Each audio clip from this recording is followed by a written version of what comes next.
Good afternoon. Good afternoon. Good afternoon. Good afternoon, Mara. Good afternoon. This is just a technical message for the speakers. You will be co-host of this meeting, so you can share directly from your screen, from your computer, the presentation if you might have. Then as another technical message, we will open the session with the Secretary General, Aloysius, John, and then we give the floor to Her Excellency, the Ambassador. Good afternoon. He's with us. And then from the Caritas Confederation, we have the interventions in the following order: Sean Callahan, Natalia. Then we will have a video contribution by Marcela Rabasa Valverde. It will be in Spanish. Then Maria Nkese from Nigeria, Babita Pinto from Caritas India. Both of them, they will speak in English, and Patricia Adele Felicite will speak in French. This is also for the interpreters. Aloysius John, the Secretary General, will conclude the webinar. I kindly ask the Caritas speakers to keep the time as we did agree, in order that we can have also space for some questions. And after the speech of the ambassador, we will have a question and answer session open to all participants. We will wait just a few minutes, 2-3 minutes before starting.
Good morning to all of you.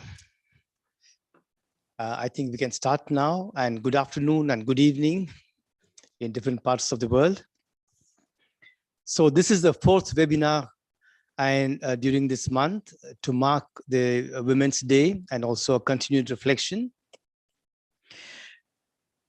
And there has been a wide participation. Today is the last webinar, and I would like to welcome in a very special way Her Excellency Ambassador Sally Ashworthy, to Ambassador of UK to the Holy See. Welcome, Your Excellency. And you are also going to give us a short input on the from the diplomat's perspective. What is the role of the women in the society, in the church, and in Caritas? Thank you for participating and giving us your precious time. I would also like to extend a warm welcome. I see Mr. Gabrielati there. And I would like to extend a warm welcome to Mr. Gabrielati, President of the region, Mona region, and President of the Review Committee, and member of the Executive Board and the Representative Council. A warm welcome to you and to your region. And also, I don't know whether Colonel Murphy is there, and also a warm welcome to Colonel Murphy and also to Martha Skredberg, who is the women, and Patricia, representatives of the women representative in the governance. So without losing much time, I give the floor to Moira, who will continue to facilitate and animate this meeting. Moira, over to you. Thank you very much, Aloysius. Good afternoon, good morning, good evening, everyone from my side too. As the Secretary General has said, this is the fourth and the last webinar of this initiative around women and COVID-19 challenges and aspiration from the Caritas experience. A moment to reflect together on the role of women in the post-COVID world. Today, as the last webinar of this initiative, we will look at the future perspective, what should be and what will be the role of women as lever of development in the post-COVID world at all levels, from grassroots to the apical level to leadership level. How to increase women participation, how to increase women in leadership positions at all levels. And to do that, we will have a rich panel from the Caritas Confederation. We will have together with us Sean Callahan, CEO of Catholic Relief Services and Vice President of Caritas Internationalis, Natalia Peiro, Secretary General of Caritas Española. We will have also video contribution from Caritas Bolivia, the Executive Secretary, Mrs. Marcela Rabaza Valverde.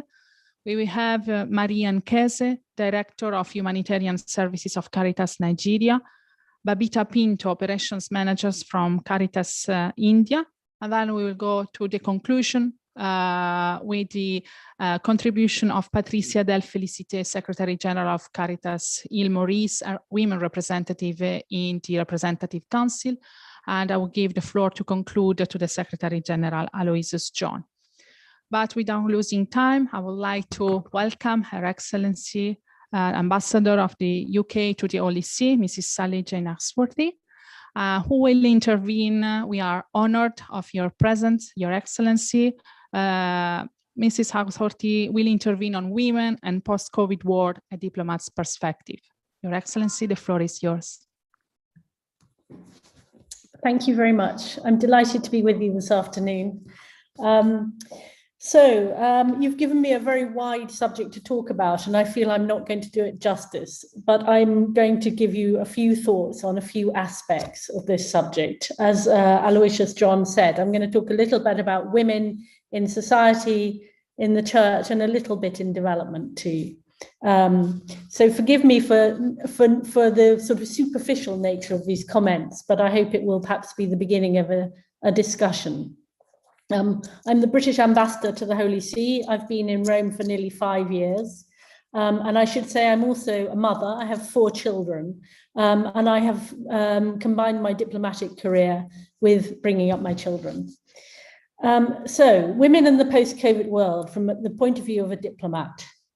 So as we all know, I think, in some ways, COVID has not been good for gender equality. Women have suffered greater unemployment than men in the wake of the pandemic. Women make up about 39% of the global workforce, but they've accounted for 54% of the job losses to June last year. And the reasons for this are not hard to work out. Mothers, on the whole, took on the majority of homeschooling. There's a statistic that mothers working from home were 50% more likely to be interrupted by their children than fathers. Many women work in service sectors, which were very much affected by this pandemic. It wasn't just in unemployment that women were affected by the pandemic. They bore the brunt in other ways too. There's been an increase in domestic violence, with an estimated 15 million cases of domestic violence for every month of lockdown. But in other ways, COVID has shone a light on female leadership. As an ambassador, I was surprised to be getting WhatsApps from my senior Vatican contacts, male contacts, telling me that women leaders had dealt better with COVID than men leaders, and also WhatsApps about all the governments that are now headed by women around the world. So in fact, 22 of the world's 195 or so countries have female heads of state or government, and some of those were very prominent in their effective response to COVID. So there's a list of countries that have ranked by their effectiveness in responding to COVID. And a lot of those that are run by women or have women heads of state or government are in that list, such as Singapore, Taiwan, Norway, Finland, and Denmark. And apparently, COVID deaths in the first half of 2020 were 6 times lower in countries led by women. So it suggests that women leaders were doing something right. We also saw women on the front line of fighting COVID, not least in the many nurses who were fighting the disease very bravely. And also we've seen women fighting in other ways, for example, the religious sisters in Myanmar. So this raises the question of, do we need more women in leadership positions? Have women been better at putting the politics to one side and focusing on practical solutions to the pandemic? Are they perhaps more focused on the human cost of the disease, which makes them more motivated? Do we need a leadership model that values collaboration and empathy? If we start asking these questions, we're getting into the issue of what's different about women's leadership. I've always found that rather a hard question to define. If people say, do women make better leaders than men? I don't think you can say that. But I do think there are perhaps some general differences in the way women approach leadership. But of course, that doesn't apply to any particular woman. You can't say a particular woman is a better communicator or more empathetic than a male counterpart. I think the reason we need women's leadership is because the leadership of our societies should reflect those societies. Women make up half the population. Shouldn't they make up half the leadership? We can disagree or agree on how women are different, but we can agree that having women leaders increases diversity, that they bring different perspectives, they challenge in different ways, and they're focused maybe on different aspects of policy. We're very far from equality in our societies. 119 countries in the world have never had a woman leader, and only 25% of the world's parliamentarians are women. But surely one question that COVID raises is, shouldn't that be changing faster than it is? I come at this from my experience in the Foreign and Commonwealth Office, now the Foreign, Commonwealth and Development Office. When I joined it more than 30 years ago, we only had one woman ambassador and no women ambassadors who had children. Now we have female ambassadors in practically all our top posts. So we have female ambassadors in Washington, Beijing, Berlin, Moscow, Rome, to NATO and to the UN. Change happened over the last 30 years, I would say, because of 3 things. The first was pressure from below, so pressure from the women who wanted things to change, highlighting the inequalities, highlighting the gender pay gap, highlighting the difference in their career progression. The second thing was leadership from the top. So we had some allies, most recently in our last permanent undersecretary, who really championed the role of women. And in fact, in the Foreign Office, there's a wall of mirrors with the titles of jobs under them. So if the job has been done by a woman, the mirror includes a picture of the woman, and if it hasn't, it's just a mirror. So the idea is to encourage women to think of themselves in leadership roles. But the third thing I think is that the organization really changed some of the practical things that made it possible for women to rise to the top in the organization. And that was about really being more family friendly. So allowing women to work part-time in periods of their lives when they needed to do that, to take special unpaid leave if they needed to take time off, to work part-time, just to accommodate our working model a little bit to people's personal circumstances. So for me, I think the church is facing a similar challenge now. There is pressure from below. I've been particularly impressed by the pressure that comes from the religious sisters, for example, asking Pope Francis to look at the question of women deacons. And there's been leadership from the top too. Pope Francis in Let Us Dream said, he had a whole striking few pages about women. And one of the things he said was, I believe women in general are much better administrators than men. They understand processes better and how to take projects forward. So actually, when I read that, I thought that's a bit of a sweeping generalization, but it's nice that he thinks that. At least he recognizes the contribution that women make. And we've seen signs of change. Nearly half of the Council for the Economy is women. We've had appointments of undersecretaries in the Foreign Ministry. Sister Alessandra Smerilli has just been appointed to the Dicastery for Promoting Integral Human Development. So things are definitely changing. So our experience in the Foreign Commonwealth and Development Office shows that to bring about change, you need both a vision and a plan. So you need aspiration, but you also need practical steps. And that brings me to the last point I want to address. How do we, men and women, work together to build a better post-COVID world? COVID has brought to the fore many inequalities, for example, in access to vaccines. As I'm sure you know, the UK is committed to vaccines for everybody, and we are one of the biggest donors to COVAX. But beyond vaccines, how do we build a better society? I'd like to make one very specific proposal. We know the Catholic Church is one of the world's largest providers of healthcare and education, including in some of the world's most fragile states. That's through the work of bodies like Caritas, but also the religious orders, the religious sisters, who are often in places where Western aid agencies don't stay because they become too dangerous. But we only have limited partnerships with the Catholic Church on development through your branches like CAFOD and SCIAF. And I'm wondering whether we can partner much more broadly. I know there will be obstacles to this. On our side, there's sometimes a misunderstanding about proselytism. And we definitely have differing approaches to contraception and abortion. But there's very much that we agree on. For example, that educating girls is a highly effective means of supporting development. I know these statistics are familiar to you, but the child of a mother who can read is 50% more likely to be immunized and to live to the age of 5, and twice as likely to attend school herself. The UK champions the right of all girls to 12 years of quality education, and we support that with our aid funding. So I hope that in the year ahead, we can work together on promoting women in leadership, but also with the focus on women and girls in development and how they can change the world of development. COVID's been a moment to reflect on the kind of world we live in and how we want it to change. I think we all want a post-COVID world in which women are more equal, in which there's less racial discrimination, less poverty, and better care for the environment. But to make that happen, we need to plan for change. And together, we can do that better.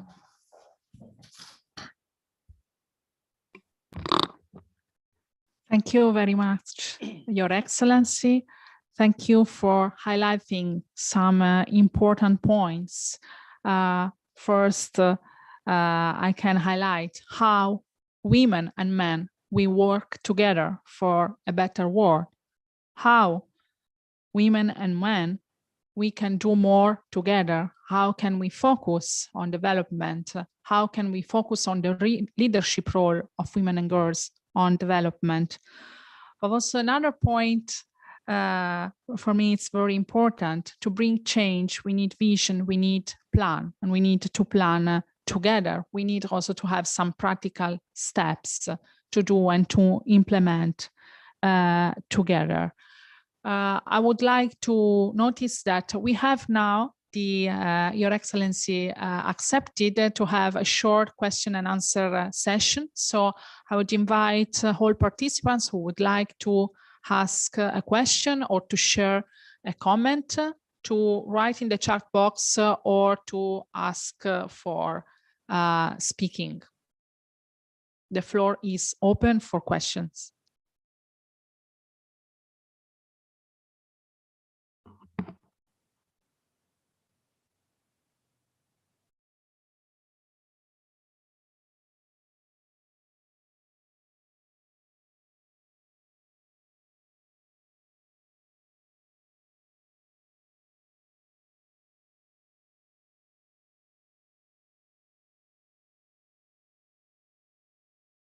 Waiting for questions from the participants, if I am allowed.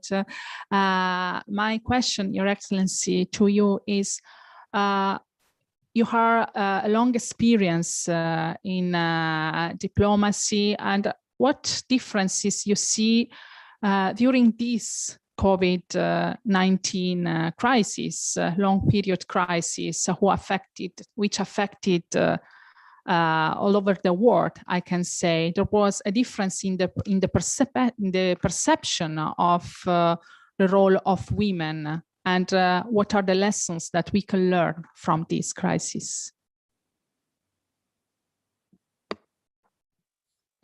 So as I said, I think there's definitely been a positive focus on women's leadership style. As I said, I think it's very difficult to generalize because there isn't one women's leadership style, but we do know that the countries led by women have been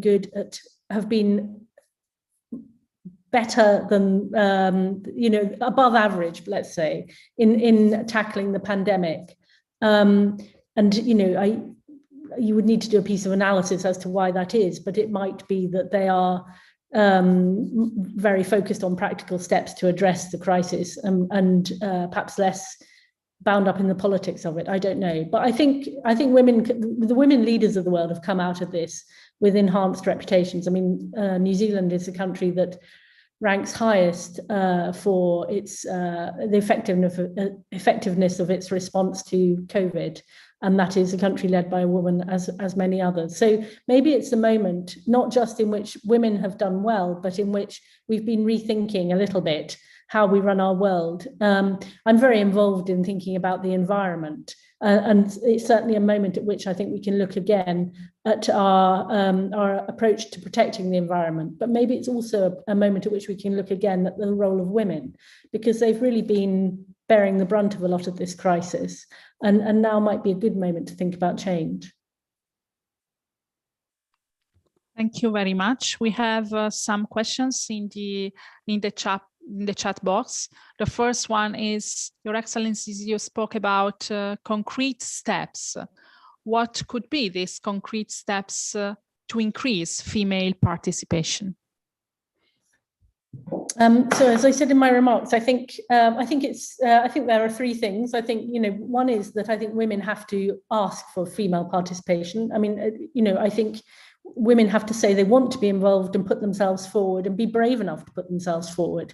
Maybe as women, sometimes we wait to be asked, and that's not always the right way.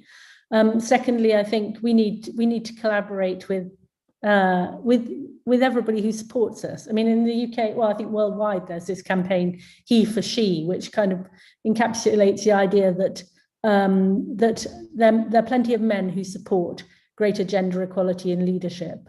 And indeed, working with those men, often it's men who will make the appointments, for example, of women to senior positions, because if things are changing, that's the way it has to happen. So there has to be top-down leadership from people like Pope Francis, but other leaders too, to really give women chances and opportunities. And thirdly, I think there have to be some really practical things, because in the past, certainly in my organization, women left the organization when they couldn't combine careers and motherhood.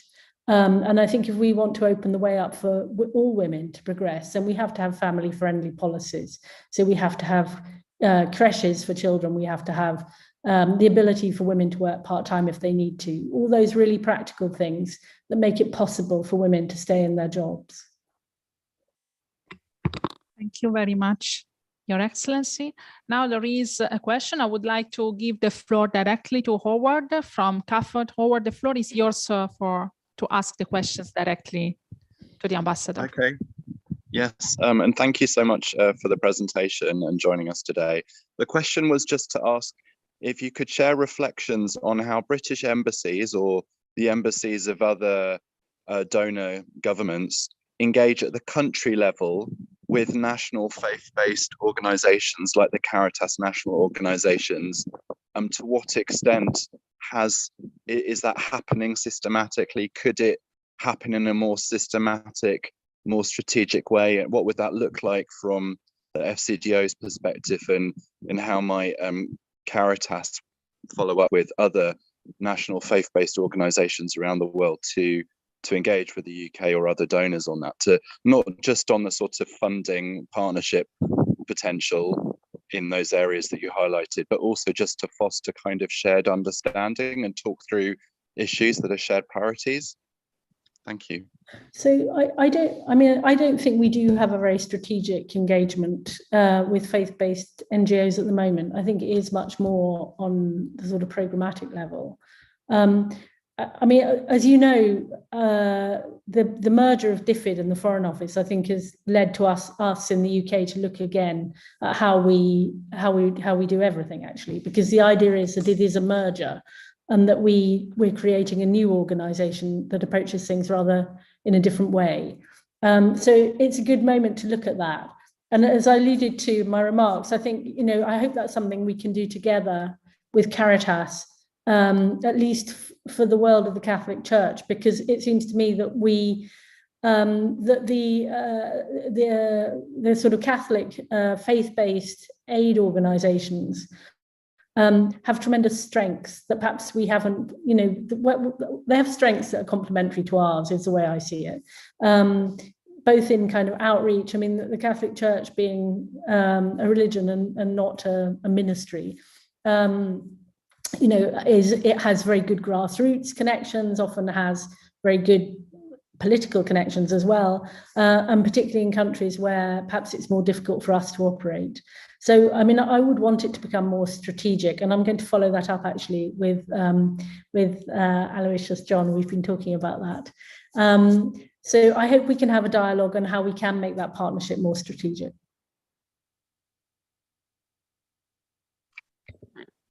Your Excellency, we know that you're very busy. You have to leave now. So thank you once again for your very personal and committed message on this important subject of women's role. And you emphasize the importance of women's role in our societies, within Caritas, and also in the church. Thank you very much for this very thought-provoking and encouraging message. And we will continue our dialogue with you. And I know that I have an ally with you, in you, and we will certainly continue the reflections. Thank you very much for your participation. Thank you. Thank you for inviting me. Thank you. Thank you very much. Thank you very much, Your Excellency. And now we will go to the Caritas Confederation to look into the work that we have done and that we want to do in the next future. During these days, we had also an important point highlighted by Pope Francis in a recent book interview published few days ago. He highlighted the importance to strengthen the participation of women, the role of women in the society and in the church. He highlighted how the church still needs to better understand the role of women and how to increase the level of their participation. And also he highlighted how in the church women should not be special guests, but their presence is a right and not an exception or a surprise. So this encourages also us to really strengthen our work on it and to work on capacity strengthening, on mentoring, on coaching of women. And before giving the floor to the panelists, and we are also waiting for the connection of Sean Callahan, I would like also to give the floor to the president of Caritas Mona, Mr. Gabriel Hatti, to share some thoughts on it. Gabriel, the floor is yours.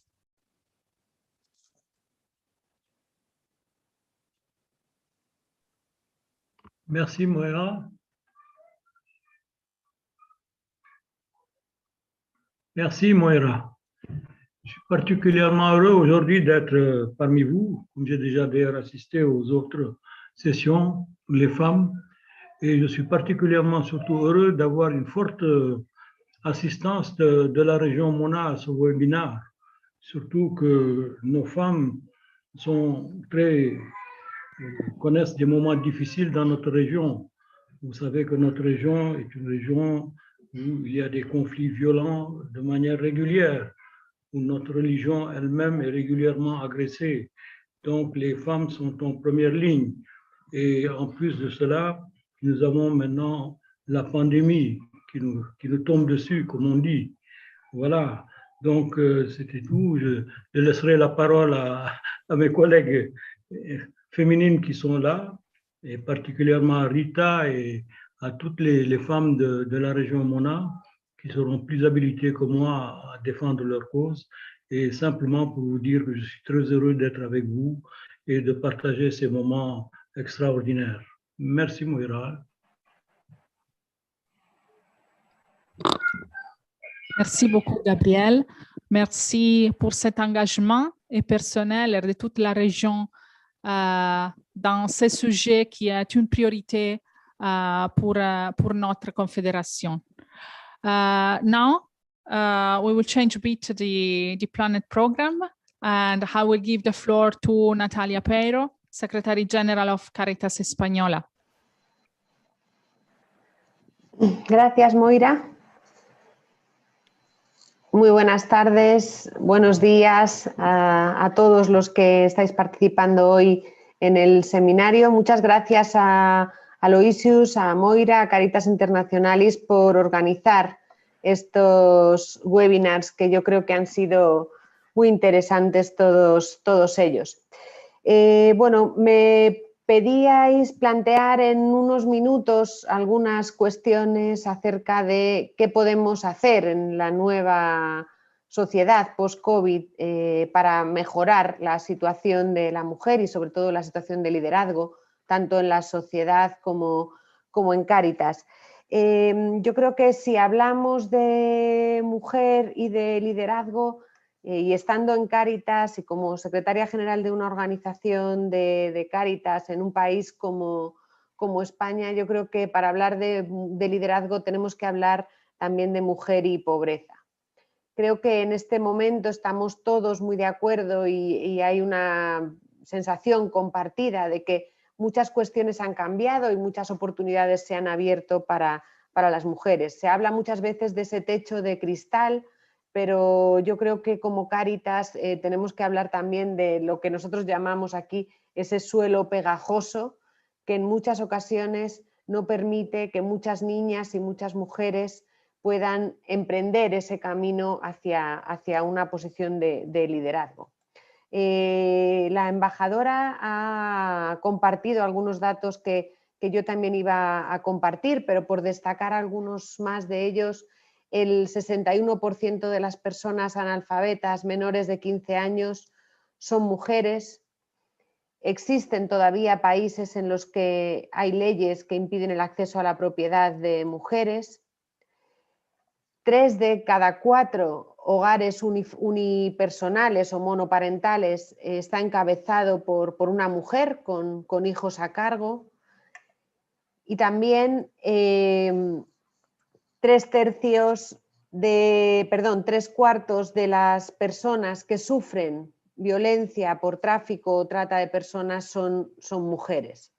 También si vemos la representación de las mujeres en algunos sectores del empleo y de la economía, como el trabajo doméstico, la educación, la salud y la comunicación, vemos que algunos de ellos, especialmente el trabajo doméstico y los sectores sociosanitarios, son muy frecuentemente ocupados por mujeres.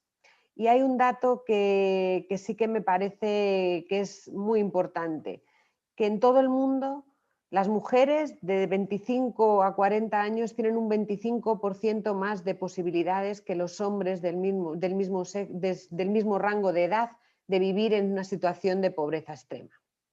Creo, por tanto, que existe una desigualdad de partida.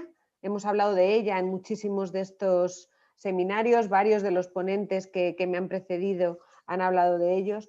Es esta desigualdad de partida la que creemos que debemos romper antes de hablar de cualquier cuestión relativa al liderazgo. Si concreto en la situación que más de cerca vivo, el rostro de la pobreza en España es muy equivalente al de las personas que reciben una renta mínima. Una mujer española entre 35 y 44 años que tuvo que abandonar los estudios al acabar la educación primaria y que ahora en la actualidad tiene hijos a su cargo. Ese es el rostro de la pobreza en España y creo que simboliza también mucho el rostro de la pobreza en muchas partes del mundo. Y en esa situación de desigualdad, nuestra experiencia nos dice también que los efectos de la pandemia COVID, en el momento en el que nos situamos ahora, no ha sido tampoco neutro en cuanto al género de las personas acompañadas por Caritas. Las mujeres han sido doblemente golpeadas por esta pandemia por diferentes razones. La primera de ellas porque las mujeres tienen puestos de trabajo de mayor precariedad, no solamente en cuanto a salarios, sino también en cuanto a condiciones laborales. Porque las mujeres han sufrido y sufren más inestabilidad o contratos precarios en sus empleos y han resultado muy difícil para ellas acogerse a algunas respuestas que la administración pública o los gobiernos han podido poner al servicio de las personas que perdían su empleo. Las mujeres también tienen más probabilidad, y aquí hay un sector muy importante que es el de las empleadas domésticas, de estar empleadas en el sector informal, sin contratos regulares. Las mujeres más mayores afrontan desventajas de acceso para las mismas prestaciones sociales. Hemos escuchado antes que son las mujeres las que muchas veces interrumpen su carrera profesional por necesitar trabajo a tiempo parcial, por necesidad de pedirse permisos de maternidad o por el cuidado que tienen que prestar a sus hijos o a sus familiares dependientes, y eso hace ir perdiendo derechos a la hora de acceder a este tipo de prestaciones por desempleo o por jubilación. Las mujeres, como decía antes, conforman también la mayoría de los hogares monoparentales y son también las principales protagonistas en los cuidados familiares, cuidados que se han visto acrecentados por esta pandemia que ha obligado a tener a los niños sin escolarizar, a las personas mayores pues más cuidadas y más protegidas por su propia salud. Y luego también, y lo ha comentado también la embajadora, han aumentado en estos meses, en este más de un año ya, las situaciones de violencia intrafamiliar, fruto de la situación de confinamiento y del estrés que ha producido la pandemia. Pero si hablamos de mujeres en la pandemia, tenemos que hablar también de la fortaleza y del protagonismo que han tenido también en muchísimos de los sectores que han sido fundamentales para todos nosotros durante la pandemia. Si hablamos en el mundo en general, hablamos del sector de la agricultura, hablamos del sector sociosanitario. Han sido mujeres que han sido más presentes en los sectores que hemos llamado esenciales. Las mujeres también se han demostrado mejor preparadas, aunque lo hayan sufrido, para asumir la conciliación y el trabajo. Ha habido muchísima necesidad de organización vecinal y comunitaria, y la participación de las mujeres en la comunidad es también más relevante y más numerosa que la de los hombres. Y las mujeres han asumido también un papel líder en la organización de los cuidados en sus familias y en sus comunidades. También veíamos en anteriores seminarios cómo las mujeres han seguido en primera línea en los trabajos de construcción de la paz y también en los trabajos de lucha contra la pandemia. Y lo que más importaba en este seminario es hablar de ese futuro post-COVID, un futuro en el que yo creo que el primer planteamiento que tenemos que hacer es cómo vamos a abordar como sociedad, como Caritas y como Iglesia, romper la desigualdad. Las palabras del Papa Francisco en su libro Soñemos juntos, el camino a un futuro mejor, en el que nos invita a reflexionar estos retos tras el COVID, nos afirma que las mujeres como presidentas o primeras ministras reaccionaron en términos generales mejor y más rápidos. El Papa pensaba en particular en mujeres economistas, en mujeres que han tomado decisiones, en mujeres que han podido tomar una mirada innovadora. Yo creo que más allá de esa visión de las mujeres en el liderazgo, esta actual crisis no puede dejar de ser una oportunidad para transformar nuestro sistema global de cuidados en todos los países, para que la participación tanto en los cuidados como en las decisiones sea de una manera más justa y más igualitaria. Y también esta actual crisis no puede dejar de ser una oportunidad para mejorar la igualdad en nuestro liderazgo dentro de Caritas y de la Iglesia. ¿Y qué propuestas concretas para trabajar como Caritas en los minutos que me quedan? Yo creo que somos una organización muy consciente y muy acostumbrada a trabajar con las mujeres y con las personas en el plano personal, en el plano familiar, en el plano comunitario y en el plano global. En el plano individual, y yo creo que también lo hemos hablado muchas veces, yo creo que es importante, en el Foro de Mujeres de Caritas Internationalis nos lo trasladaban, ese conocimiento, esas habilidades, esa formación concreta dirigida a mujeres para facilitarles su camino hacia ese liderazgo. Esas formaciones concretas también sobre economía, sobre la administración de los bienes, será muy importante para que puedan dar ese paso para liderar nuestras organizaciones. Pero es muy importante que esa educación y esa sensibilización que nosotros como Caritas damos a las mujeres se transforme también o se incluya también cuando pensamos en educación familiar y comunitaria. Es muy importante, como decíamos, que este camino lo emprendamos juntos y el fomentar y reconocer los roles en el hogar, la importancia de la mujer, la educación de la familia, la conciliación laboral, luchar contra la violencia machista y comenzar por ese refuerzo de las mujeres tiene muchísimo que ver con la educación también de los niños y de los hombres que participan en esos hogares y en esas comunidades. En las comunidades estamos también muy acostumbrados a saber que debemos priorizar esos proyectos formativos, a aumentar su influencia en las decisiones, a dotar a las mujeres de espacios de apoyo y de coordinación, y yo creo que es importante también fomentar esos espacios de coordinación, no solo entre mujeres, sino también mixtos en el momento en el que estamos. Y cuando hablamos de qué debe hacer Caritas hacia la sociedad y hacia los gobiernos en general, yo creo que es muy importante, tenemos una oportunidad muy relevante para los gobiernos y para la sociedad, porque Caritas es un observatorio para la denuncia de estas situaciones de derechos humanos, de trata de personas, de situaciones de mujeres en contextos de prostitución, y somos un observatorio fundamental para poder denunciar y facilitar a nuestros gobiernos los datos que puedan impulsar el cambio en estas situaciones máximas que afectan a las mujeres que se encuentran en una situación de trata o de prostitución. Pero también, y en relación a lo que hablaba antes, la seguridad y la igualdad en los empleos relacionados con los cuidados, en los empleos feminizados, tenemos una oportunidad importante para dialogar sobre cuáles son esas condiciones de las empleadas de hogar, esas condiciones de las mujeres que trabajan en el sector sociosanitario, en trabajos muchas veces de primera línea, que no son solamente los médicos y que han resultado también esenciales en esta situación.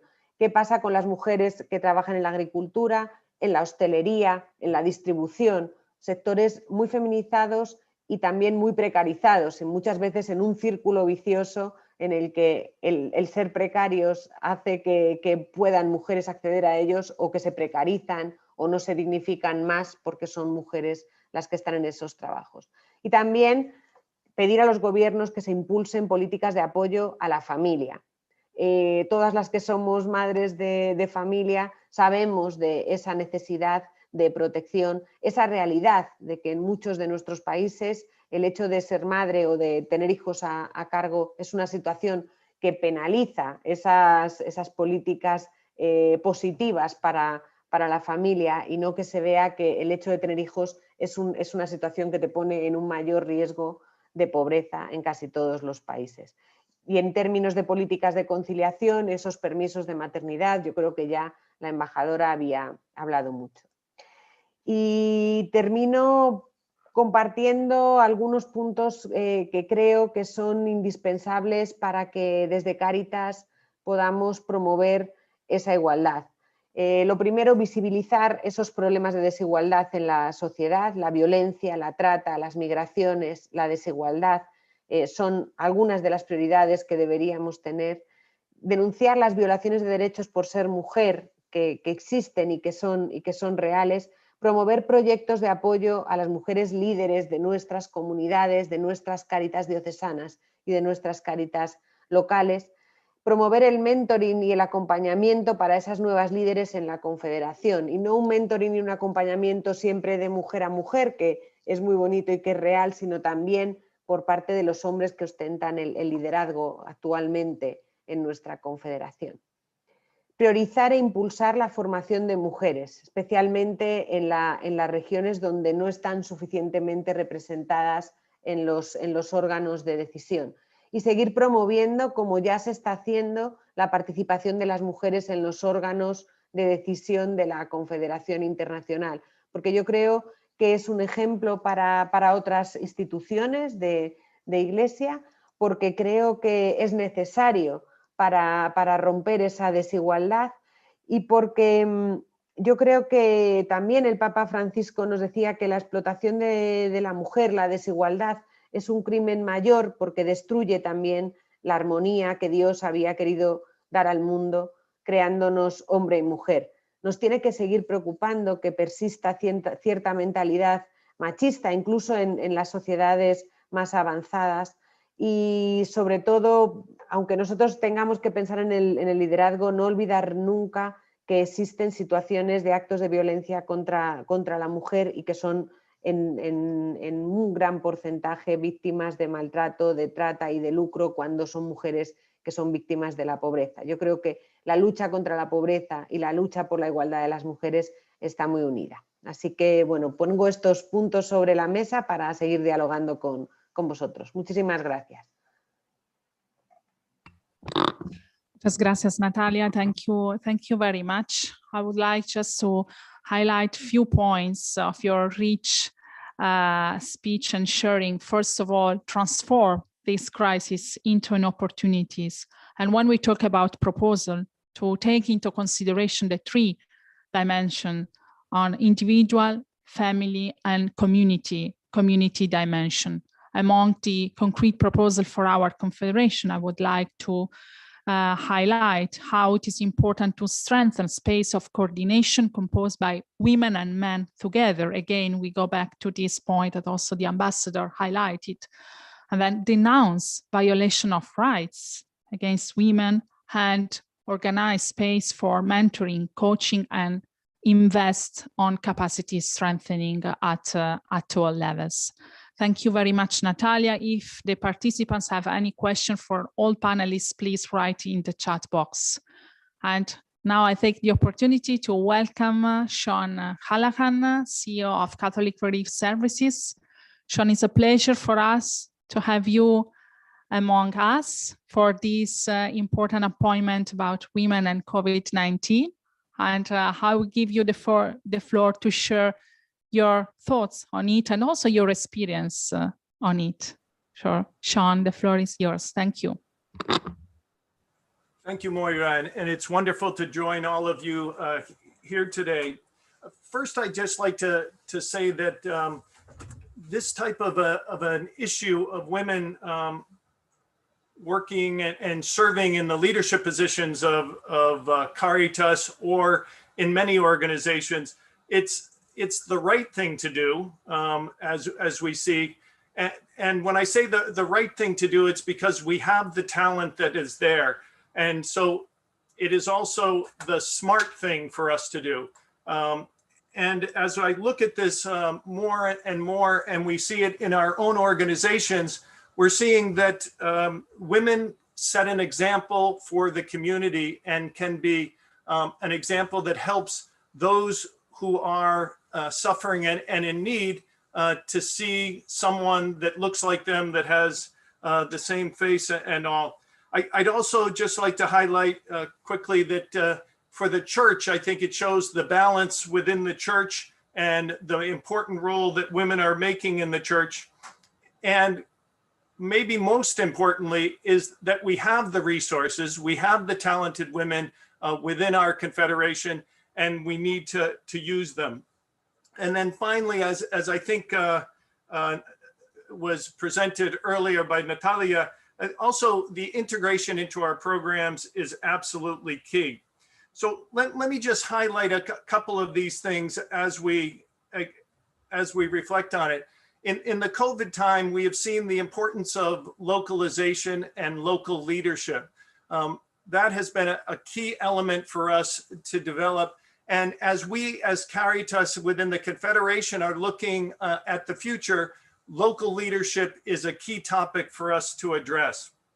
And we have found within our work globally that we already have women serving in leadership roles. And we need to show how we can demonstrate that more and more, and how we can promote women to higher and higher levels. So when I say that they're working now, we have many religious congregations that are presenting leadership roles. We have women in our health facilities. We have them in the leadership roles of our international organizations, of our regional offices. And I think sometimes we just don't notice or note the contributions that women are making.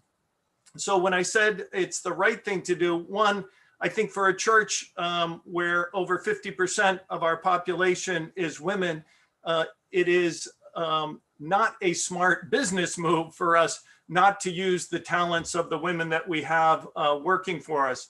I know at Catholic Relief Services, we have an executive group of 7 people. 3 of them are women, and their contributions are stalwart and continue to be.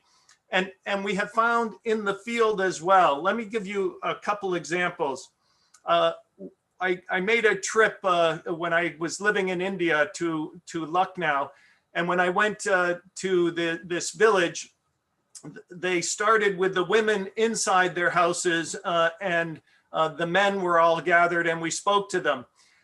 And we were trying to reach out to the community to increase the maternal child care, to do agricultural programs and other things.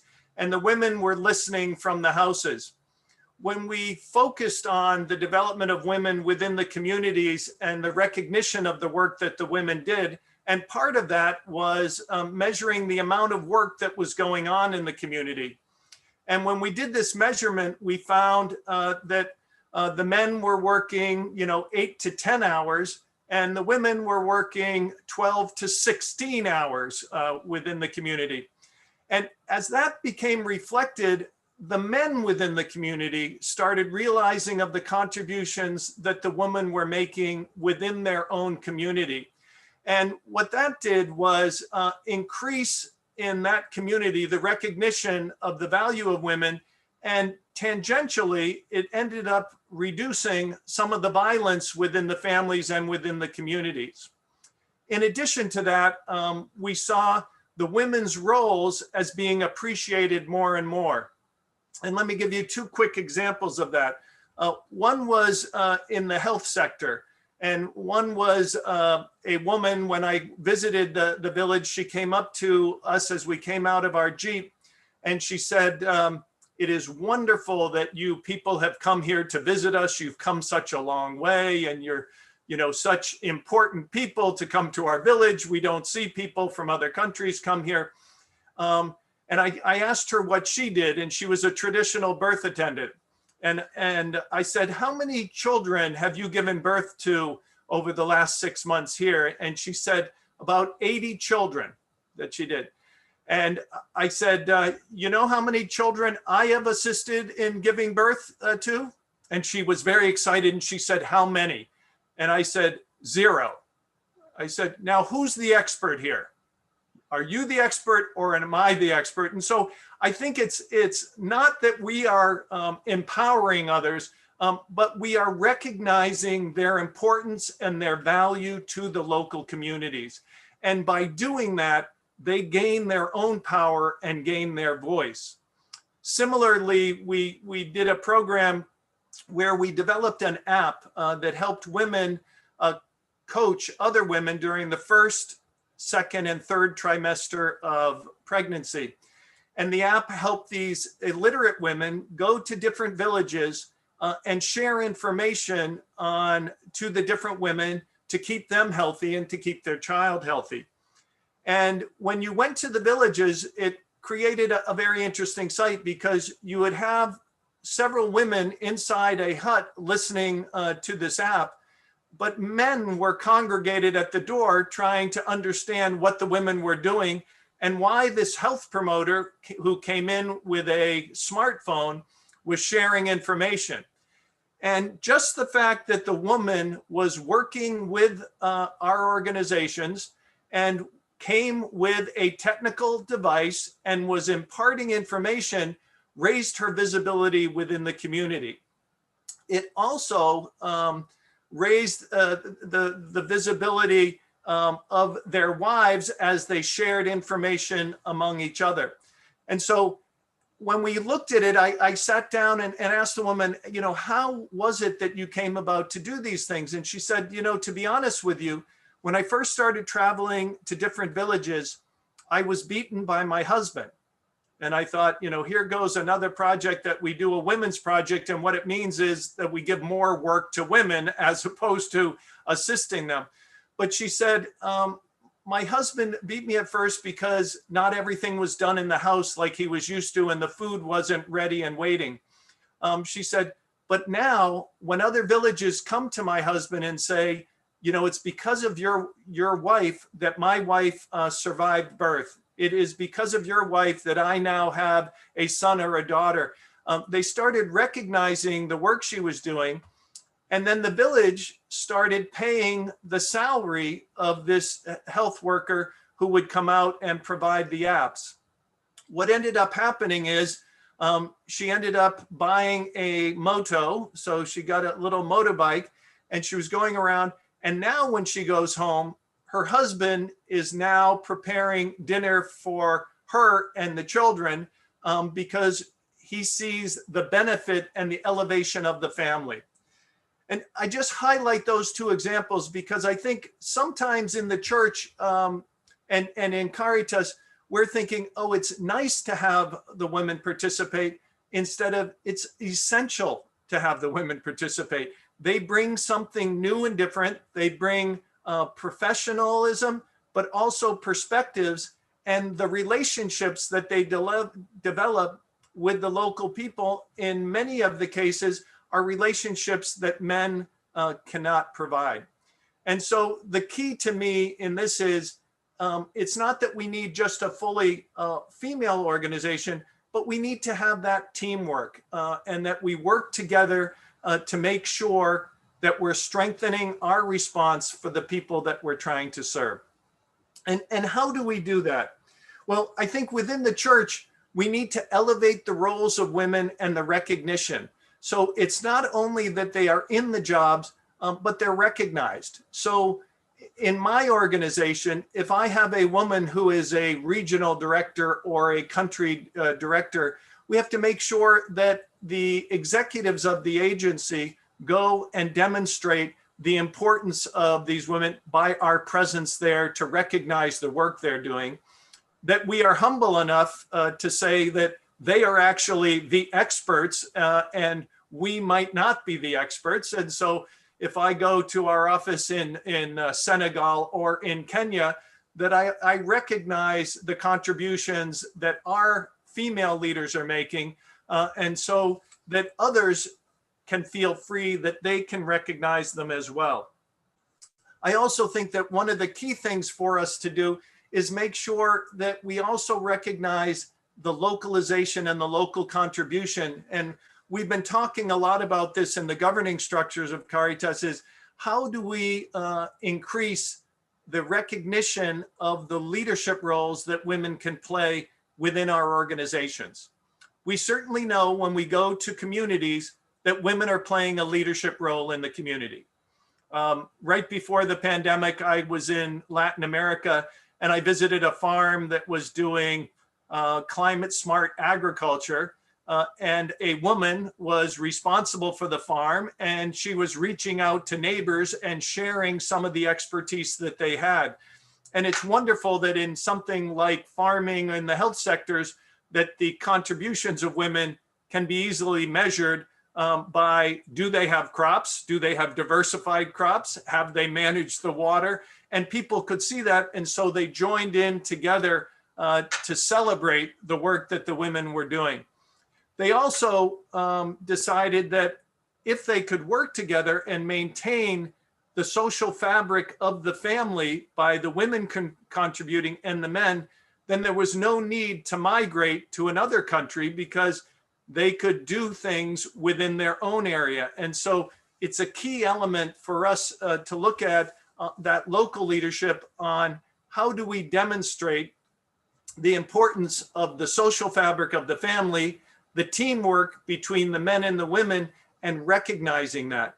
And so we have found that some of these studies of measuring the amount of work that men and women are doing, what are the contributions, measuring as much as we can how that affects the family and the family income. So we have seen, as I mentioned, in health, the contributions. In agriculture, we similarly see it in microfinance, where women, in many of our microfinance programs, we have savings and internal lending communities. We find that women are better credit risks, quite frankly, than men, that they pay back the credit greater, and that they have leadership in those roles. And when they come back into the family, that is recognized.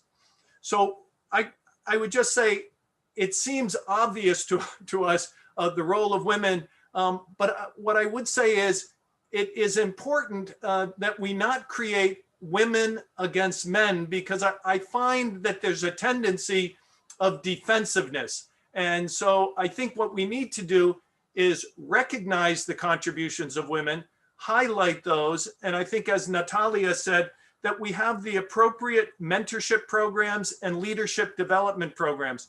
We are not putting women in positions because they are women.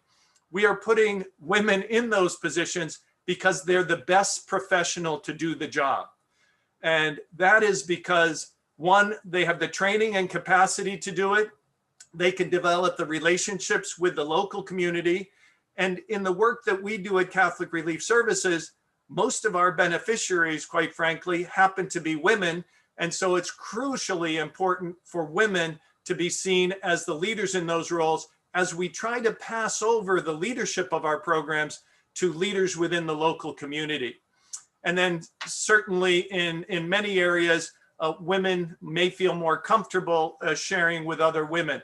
And so we need not only that capacity for women, but we also need for men within the church to have a mentorship program and a training program on vocabulary usage, on recognition of women, because I find that we often demean women, even in our Caritas meetings, by saying, oh, wow, we had 2 women participate, when that should not be an issue. Of course, we have these women participate because they are the professionals. And so I think the Holy Father has helped us as he has promoted more women's engagement within the church and where we go. But I think each and every one of us has to do a reflection on how can we support the endeavors of women where they are? How can we recognize that? How do we give them the opportunities that we have had as men? And I think many of us have gone through a reflection process during this time of a lot of ethnic strife in the world and the COVID. And at Catholic Relief Services, we've developed a program that we call READY, and it's REDI. And what that means is respect, equity, diversity, and inclusion.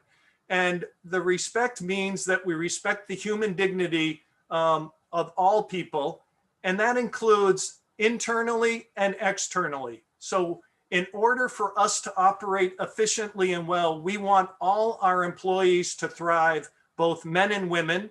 We do a survey every year or two that rates how we're doing and how we're moving forward.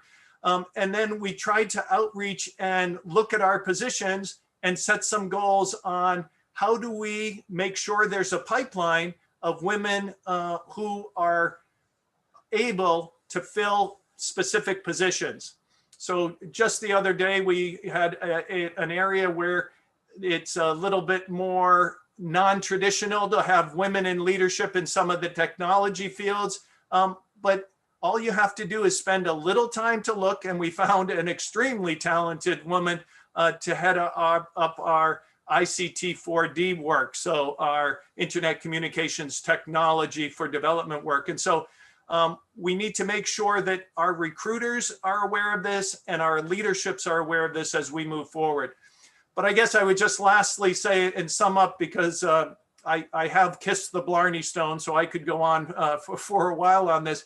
But I would just say that each of us needs to reflect on it, women as well as men, and women have to recognize the contributions that women leaders are making and highlight that. Men need to do that as well. And we need to have the proper training that goes through.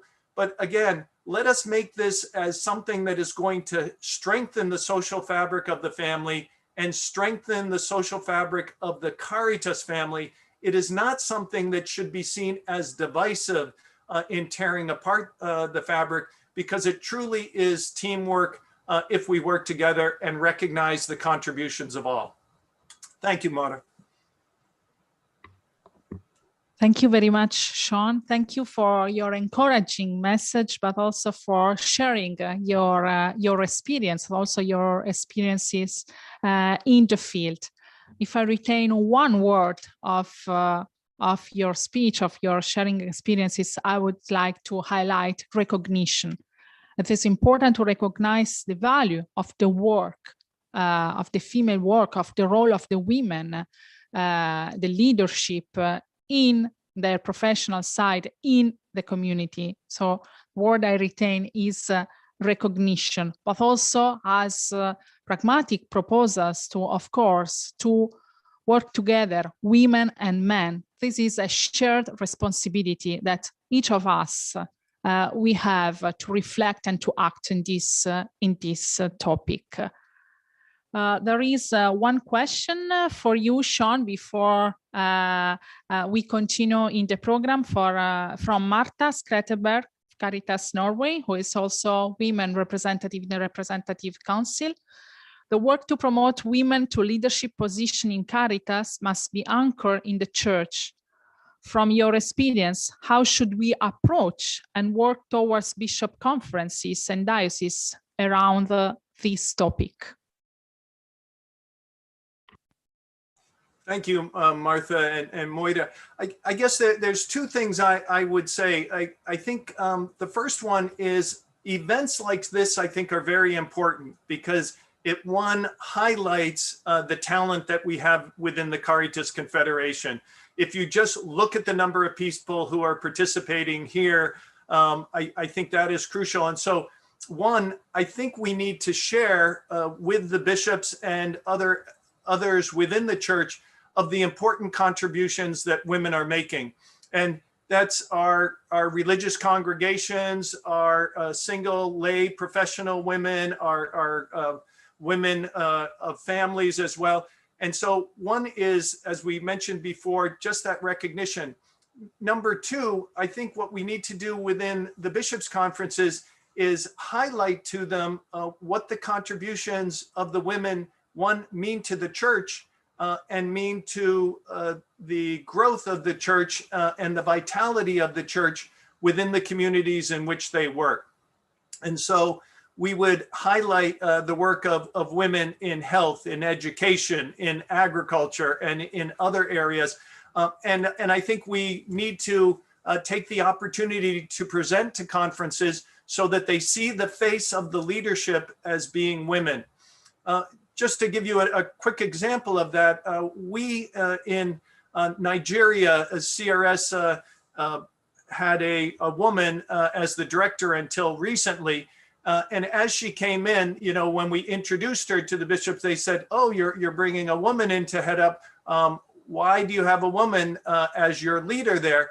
And we told the bishops because we thought she was the best leader for Nigeria at that time.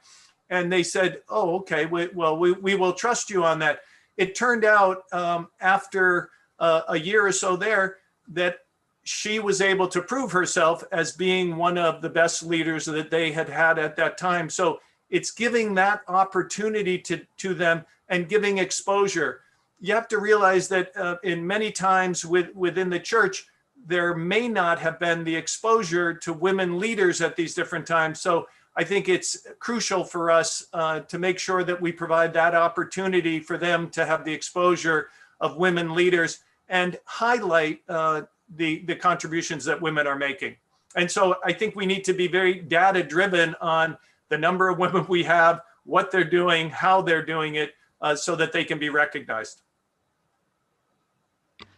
Thank you very much, Sean, and thank you very much, Martha, for this question. Now we proceed with the program, and we have a video contribution from Latin America by the Executive Secretary of Caritas Bolivia, Marcela Rabasa Valverde, who cannot be with us today in person, but who sent a very interesting video that we share with you now.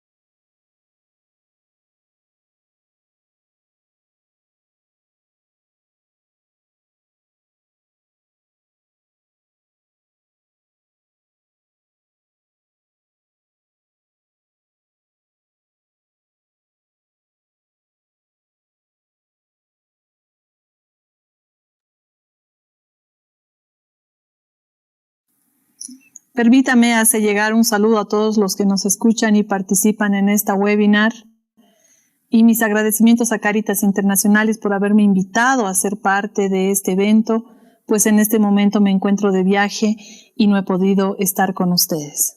Me pidieron compartir con ustedes mi experiencia como mujer, como directora de Caritas Bolivia y como miembro del Consejo de Representación de Caritas Internationalis acerca del rol de la mujer en este tiempo de pandemia y en los retos que esto nos va a traer en el proceso de recuperación post-pandemia. La pandemia del COVID nos ha traído grandes desafíos, no solamente porque no estábamos preparados en el momento en que ha llegado a nuestros países, sino también porque hemos tenido que adaptarnos de manera rápida a los cambios que esto ha significado. Sin embargo, ahora es el desafío de plantear qué acciones vienen de aquí en adelante y cuál va a ser nuestro rol como mujer en esos desafíos. Un primer momento lo podemos describir cuando la pandemia llega a nuestros países y no nos encontramos con sistemas de salud que pueden responder frente a esta necesidad, tampoco contamos con médicos que puedan estar capacitados acerca de lo que implica un tratamiento sobre esta pandemia, sobre este virus. Nos encontramos con medidas que los gobiernos inmediatamente han adoptado, entre ellas entrar en cuarentenas rígidas, suspender las actividades, entre ellas las actividades escolares. Y bueno, pues es la familia la que empieza a tomar el rol protagónico en la sociedad y dentro de la familia la mujer, quien no solamente se hace cargo de la educación de los niños, se hace cargo de la atención de la casa, muchas veces también de la sostenibilidad económica de los hogares e incluso cuando los hospitales se ven colapsados, la mujer es la que asume el rol del cuidado de los enfermos. Este primer momento en el que todos nuestros países se han visto inmersos ha sido generalizado porque en todos los continentes la mujer ha asumido este rol dentro del hogar, el ser la cabeza de la familia, el ser la enfermera, la trabajadora, la educadora, la psicóloga y la ama de casa. Sin embargo, estas conclusiones no las sacamos a partir de lo que está escrito, sino del testimonio mismo, pues a través de la entrega de ayudas humanitarias nosotros hemos podido evidenciar cómo las mujeres ejercían todos estos roles. Y no solamente para con su familia, en muchas comunidades del área rural, comunidades indígenas, donde la mujer además ha mostrado acciones de desprendimiento, acciones de solidaridad, fraternidad para con la comunidad entera. Existen experiencias en las que las ollas comunes han sido pues el patrón durante varias semanas en el que todas las mujeres se reunían para cocinar y alimentar a todas las personas de la misma comunidad. Estas expresiones de solidaridad, de fraternidad a las que el Papa Francisco nos llama, no son más que la expresión del amor de Dios en la tierra, esa expresión que se hace visible en el rostro de la mujer. Sin embargo, muchas veces este rostro amoroso no es valorado en la sociedad. Hasta el día de hoy encontramos en muchas regiones del mundo todavía una explotación, discriminación y falta de reconocimiento a la labor de la mujer. Existen lugares en donde todavía la mujer sigue siendo sujetada y sigue siendo sometida a trabajos forzados. Actualmente en muchos de nuestros países la mujer no recibe las mismas condiciones de igualdad en lo laboral, en los ingresos, en el acceso a la educación y otros factores, motivo por el que incluso durante la cuarentena se han visto vulneraciones de derechos ocasionados como la violencia intrafamiliar, infanticidios, feminicidios. En Bolivia se han registrado 113 casos de feminicidio y 51 casos de infanticidio, además de muchos casos de violencia intrafamiliar que no se tienen registrados. Toda esta realidad nos tiene que llamar a la reflexión respecto a cuál es el rol de la mujer y la importancia que tiene en la economía. Muchas de estas mujeres además son el sustento económico y durante la pandemia se han visto en la necesidad de reinventarse, de generar nuevas fuentes de ingreso, de articular con otras mujeres para aliarse o para capacitarse en nuevos temas, pero llevar el pan de cada día a sus hogares. Creo que es muy importante que las economías y los países tomen en cuenta a la mujer dentro de sus políticas, dentro de estos programas para combatir no solamente situaciones de pandemia como la que estamos viviendo, sino en general la mujer juega un rol muy importante dentro de la sociedad, dentro de la economía, y su participación y la generación de oportunidades para ellas es trascendental. Sin embargo, no debemos olvidar que la pandemia no ha pasado. Y el segundo periodo más importante es el de la reconstrucción post-pandemia, en donde las economías se han visto deterioradas y donde la mujer juega un rol muy importante, sobre todo porque en Bolivia, por ejemplo, el 46% de los empleos recaen en manos de las mujeres que están metidas en la economía familiar y en el comercio informal, y que esa misma realidad se presenta en muchos países. Ante este escenario, la red de Caritas a nivel mundial, nacional, local, plantea desafíos. El primero de ellos es promover condiciones de igualdad y equidad sobre la carga doméstica que las mujeres tienen. Una segunda propuesta está orientada a generar acciones de incidencia en los gobiernos para que se generen políticas de inclusión en igualdad de oportunidades laborales, del acceso a la educación, del acceso a niveles de ingreso igualitarios para las mujeres. La red de Caritas en todo el mundo coadyuvará todavía con esta labor de ayuda humanitaria a este grupo de población tan desprotegido como son las mujeres. Sin embargo, necesitamos contar con todo el apoyo de las personas e instituciones comprometidas con la labor de la mujer para realizar y enfrentar estos desafíos. Quisiera terminar estos pocos minutos de haber podido plantear estos análisis y estas recomendaciones con un mensaje que el Papa Francisco nos deja en la Evangelium Gaudium. El genio femenino es necesario en todas las expresiones de la vida social.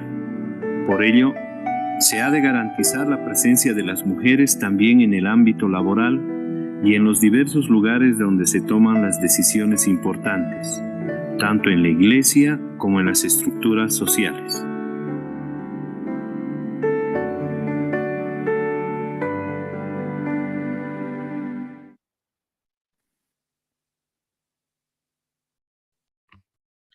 Thank you very much to Marcela and to Caritas Bolivia for having prepared this wonderful video and for her testimony to be shared with us and with the Confederation today. All this material, as well as the presentation and the speeches of the panelists available, will be published on the Baobab platform for the use of everyone. To summarize the intervention of Marcela, I would like to highlight one point. Pandemic is not ended. This crisis is still with us, unfortunately, but then the period who will have in front of us, the reconstruction time, will be very challenging, and we have an important role as Caritas as well to really make this a moment, an opportunity for all of us, and also for women in leadership to advocate at government level and also to protect rights of women. So despite the vulnerabilities, women has a key role in economy and in the society. And now we continue this trip among testimonies from around the world. And we go to the Africa region, and I'm pleased to give the floor to Maria Nkese, Humanitarian Director of Caritas Nigeria. Maria, the floor is yours to share with us your experience and also your proposal and your suggestions and recommendations to strengthen this topic in our Confederation. Thank you very much for having accepted our invitation. Thank you very much, Maria, and good afternoon to everyone. Looking at Nigeria as a country, Nigeria is a very patriarchal country, and currently we have less than 20% of women in leadership positions. For instance, even our presidency, the president is a male, the vice president is also a male. We've never ever had even a vice president that is a female. We have 36 states in Nigeria, and all the 36 governors presently are males. There's no female. Even the 36 deputy governors 34 of them are males, only 2 are females. You go to the legislators of the National Assembly, we have about 360 legislators, and out of that, we only have 12 women. Then we look at the 43 ministers that we have, only 6 are women. Then coming down to COVID-19, even the presidential task force that was set up, an 11-man committee, we have only 2 women. Then we can't bring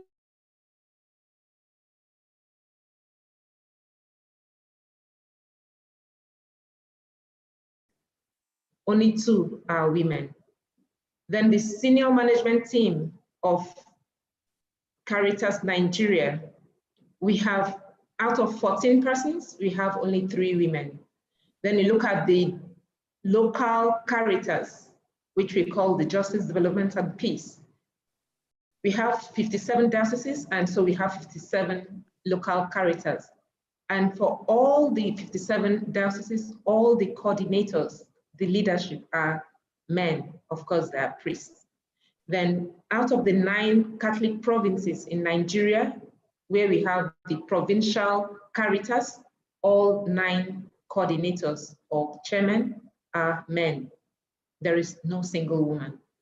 So we see that in Nigeria, men are deliberately targeted and recruited for these leadership positions, irrespective of their qualification for the job, while the females are deliberately marginalized, even if they are better qualified and experienced and better equipped to perform the job.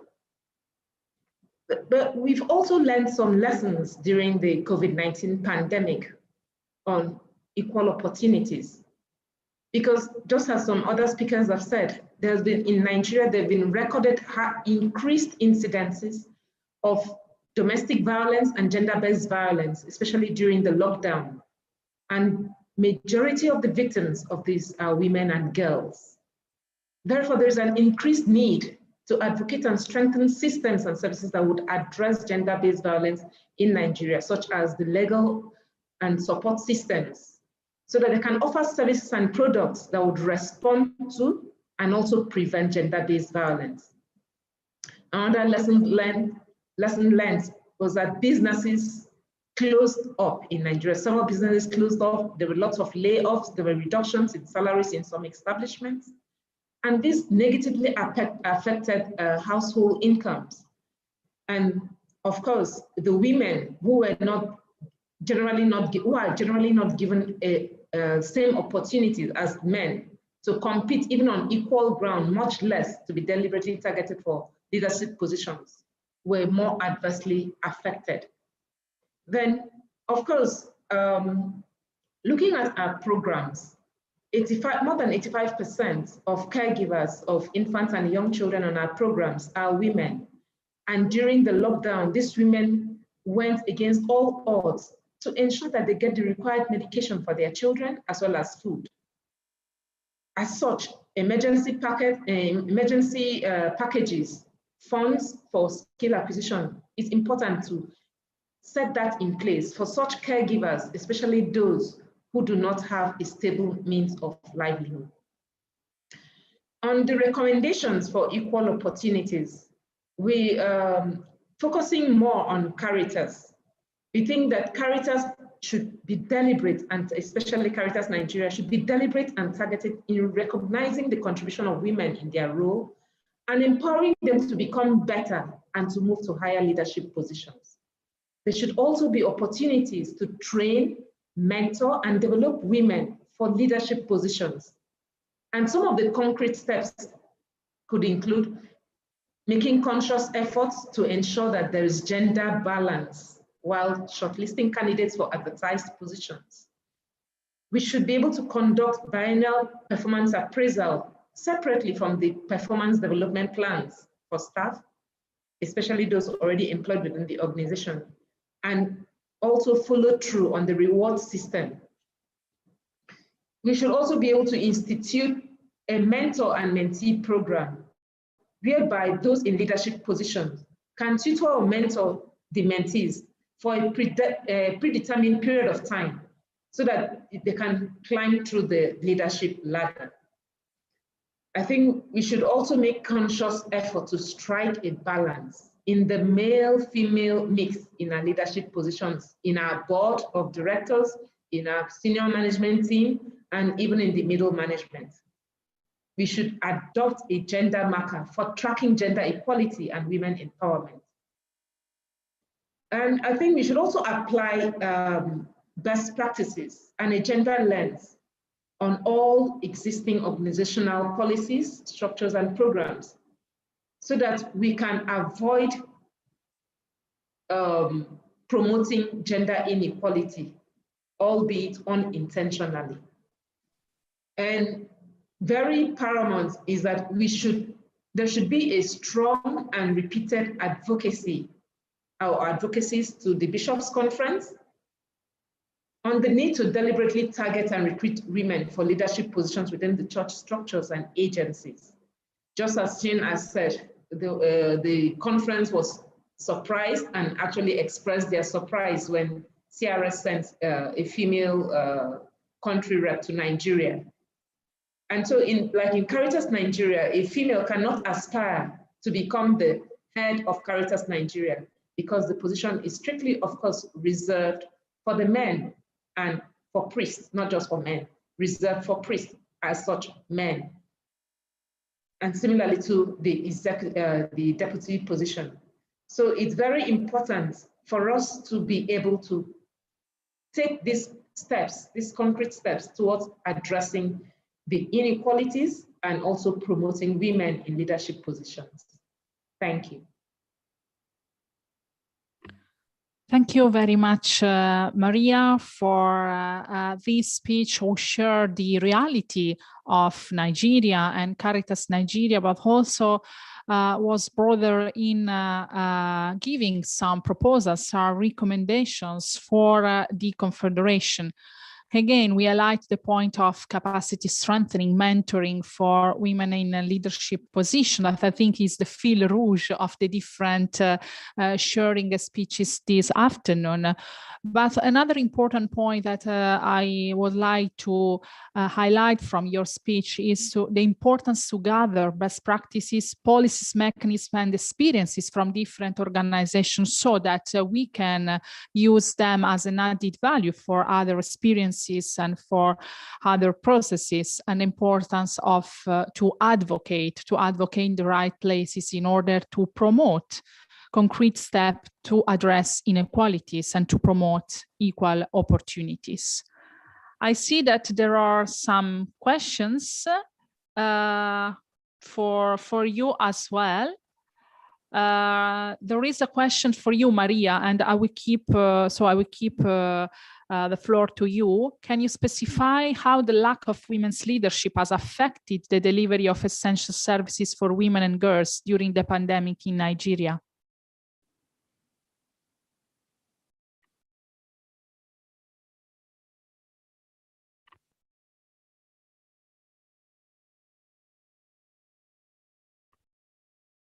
Maria? Mute. Okay, sorry, I was trying to unmute and I couldn't find the icon. Sorry, please, I can't see the chat. Can you repeat the question, please? Yes, of course. Can you specify how the lack of women's leadership has affected the delivery of essential services for women and girls during the pandemic in Nigeria? You mentioned that point. Can you specify a bit more? Yeah, in Nigeria, as you can see, even in the Nigerian leadership, there is almost a zero absence of women. The women in the leadership is less than 15%. And so even during the pandemic, when there were palliatives to be shared, most of the palliatives were hoarded. And this negatively affected households. You could see people were starving. There was a lot of starvation, increased starvation, and some people had to adopt negative coping.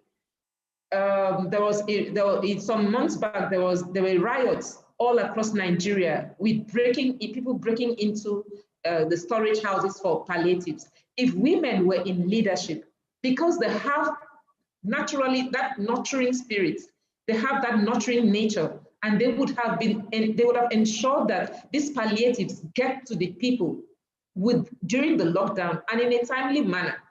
But these palliatives were still in storage several months after the lockdown, after everywhere had opened up and there were no jobs for a lot of people, businesses were closed. So if women were there, I'm sure there would have been a great difference. Also, even in our programming, in many of the programs where we have, some of the programs that we have women heading it, there is, of course, a significant difference. Even the beneficiaries comment and extol the virtues of a woman leading, saying that one of that I actually witnessed was that if it was a man, I'm not saying this is not targeting everyone, but this is a beneficiary talking to us in the Northeast, that if it is a man, that most of the things that they are receiving, they would not have received it in such an open and transparent way. Thank you. Thank you very much, Maria. Before going to the next intervention, I see that there are several questions. I don't know if Natalia is still online. Yes. Okay, yes, perfect. I am. So Natalia, I would like to address to you one of the questions that I see in the chat box. There is one question from Olga Haddad from Caritas Mona, from the regional secretariat, about how to reconcile motherhood and a role of leadership for a woman at business level. So how can we do that, and what are the recommendations and the proposal for Caritas to ensure that this is done in the right way? Yes, I think... You can reply in Spanish if you prefer. Vale. Sí, bueno, yo creo que la respuesta no es solo para Caritas ni para las líderes, pero es una realidad en este momento que el hecho de la maternidad presta dificultades a la hora de una carrera profesional en muchos países. Yo creo que a nivel organizativo lo importante es tener claro que la flexibilidad, y quizá eso ha sido un aprendizaje de la pandemia también, la flexibilidad, la presencialidad y el compromiso no tienen por qué estar reñidos. Creo que muchas de nuestras organizaciones tienen una necesidad de disponibilidad muy alta, pero es importante compaginar esa disponibilidad con flexibilidad y con maneras de hacer que sean posibles para todos. Yo creo que esas políticas de family friendly que estábamos pidiendo para el gobierno hay que tenerlas también dentro de nuestras organizaciones. Muchas gracias, Natalia. Thank you very much. I would like to go first to the last intervention of this panel before going towards the conclusions. So we are going now to Asia. And we have the testimony of Mrs. Babita Pinto, Operations Manager of Caritas India. Babita, thank you very much for participating in this webinar. The floor is yours. Thank you, Maura. Can you hear me? Maura, am I audible? Can we hear you? Yes. All right. Okay. So, but the volume is low. So if you can increase a bit, it would be better also for the interpreters. All right. Okay. I hope I'm audible now. I just kind of increased the volume a little. All right. Okay. A very warm welcome and hi to everyone. And I represent the Asia region, so I'll definitely share some key testimonies as well as some experiences from the ground, especially the context of India. So as you all are aware, COVID-19 definitely has been one crisis that has gradually been evolving by the day. Each of us have been learning on a daily basis. Babita, sorry, I don't want to interrupt you, but in order to avoid problems with the interpreters' languages, I would like to ask you if you can increase your volume or to use the microphone. Okay, can you hear me now? Thank you, sorry. Am I being audible now? All right, okay, I think I was using the headphones. Now it's better, yes, all better, right, okay. Thank you. So as I was saying that the COVID-19 has definitely been a crisis that has been evolving by the day. Each day is a learning for all of us, but it has also helped us reshape the way we are thinking, the way we are living, and the way we are interacting.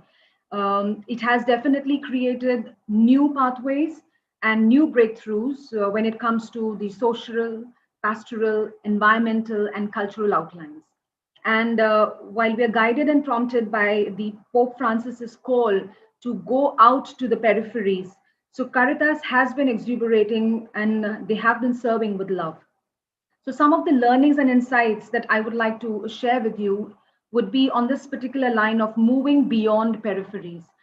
In India especially, we have seen an outpour of millions who came out to volunteer in many innovative ways.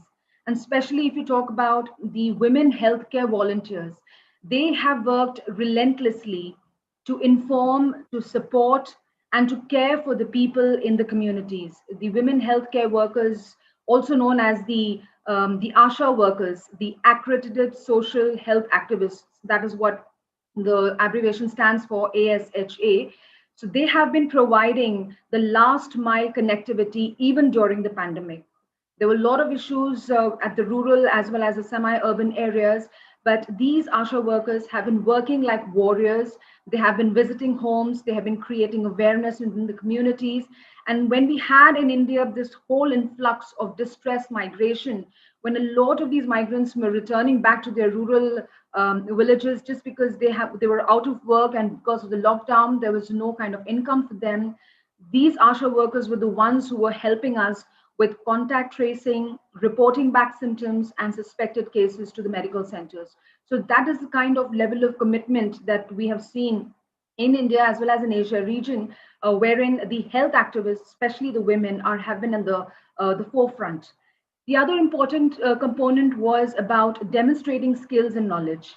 I believe during this COVID pandemic, we have seen a lot of young women leaders as well as women-led institutions who have demonstrated a lot of wonderful skills and knowledges, and also networks to kind of give a very robust kind of a contribution to this COVID-19 response and recovery efforts. And we could see a lot of these presence, a lot of new ideas, innovations, a lot of techniques, and also within this concept of digitalization, there has been new learnings and insights which the women especially the young women, the college going students as well, they have come forward and shared their perspectives and skills which have been utilized in addressing some of the responses. And Caritas India specifically has been using a lot of these apps which the young college girls as well as college groups have prepared, and that was being utilized to help understand how our interventions can be made much more meaningful.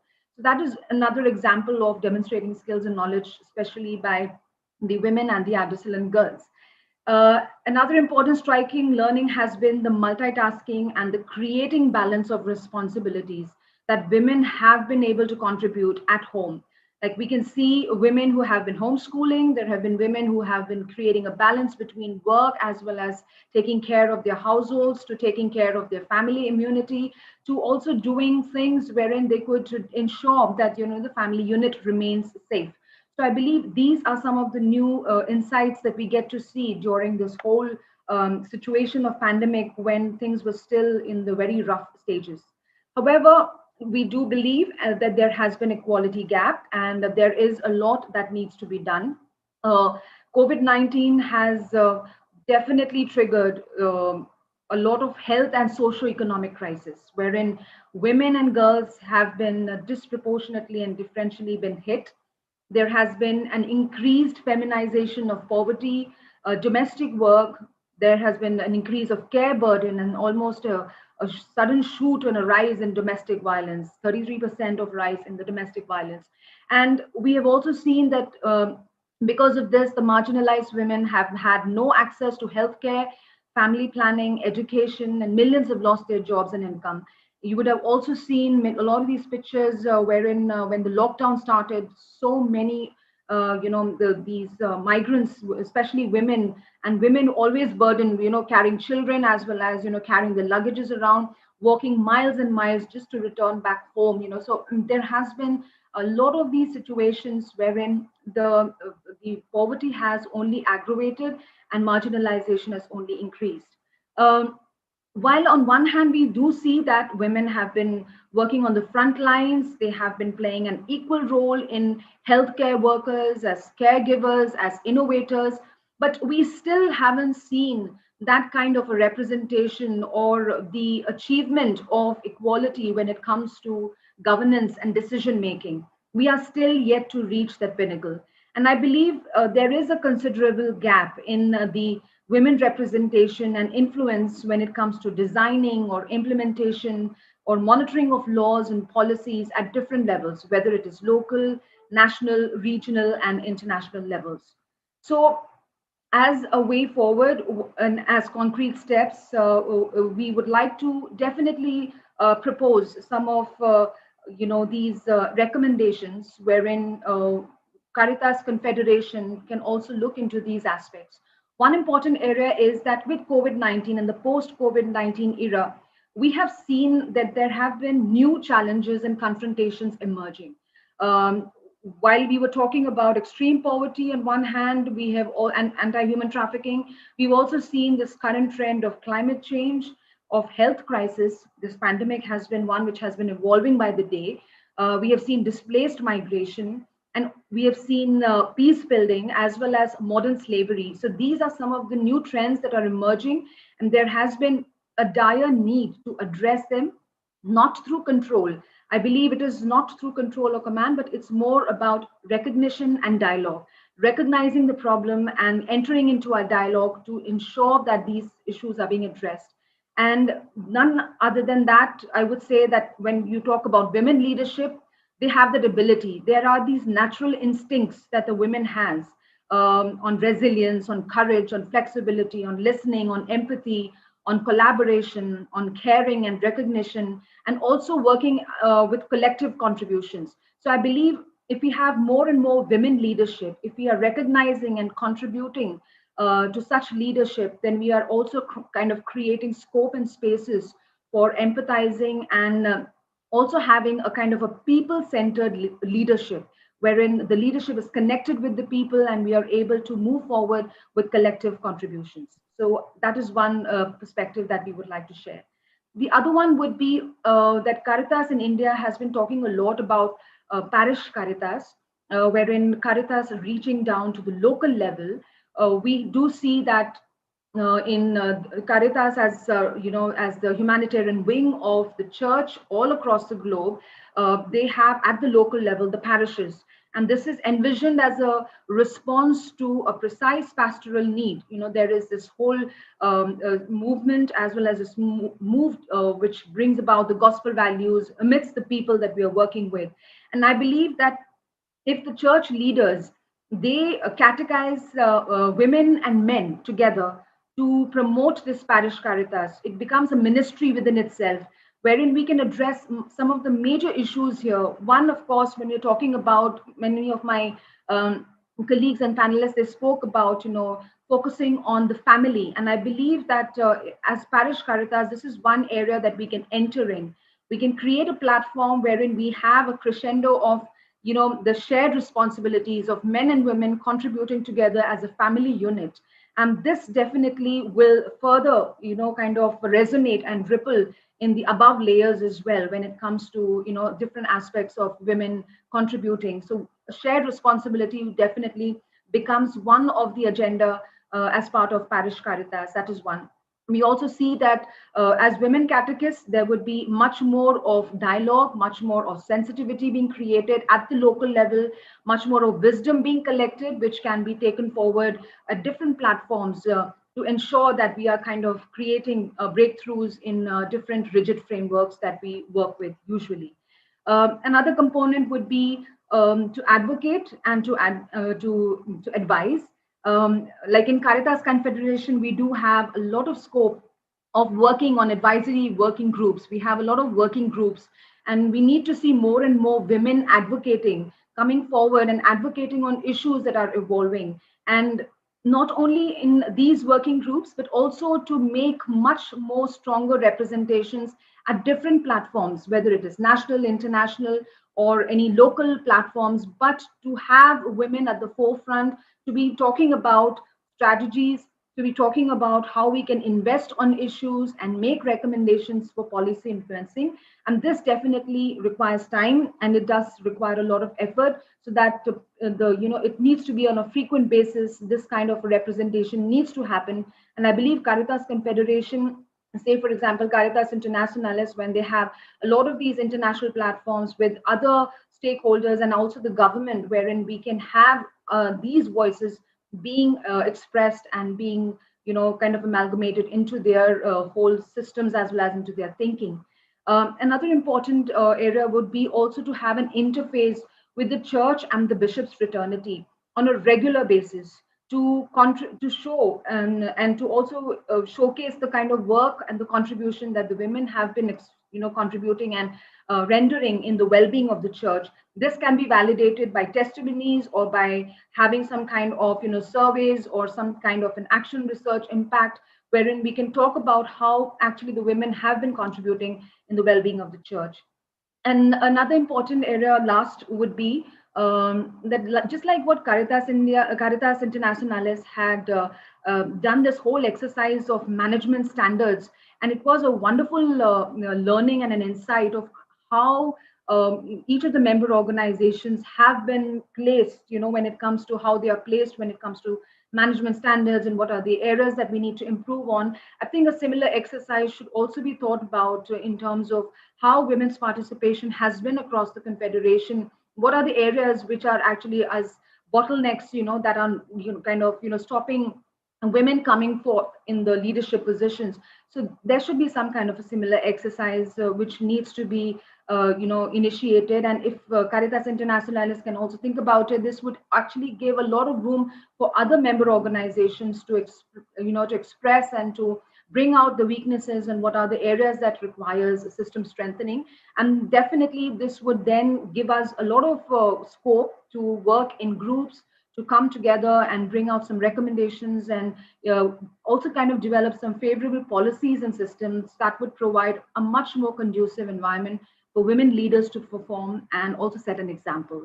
So I believe these are some of the concrete steps that we would like to project. And as the Bible says, man and women are both created in the image and likeness of God, expressing a unity of the two in a common humanity.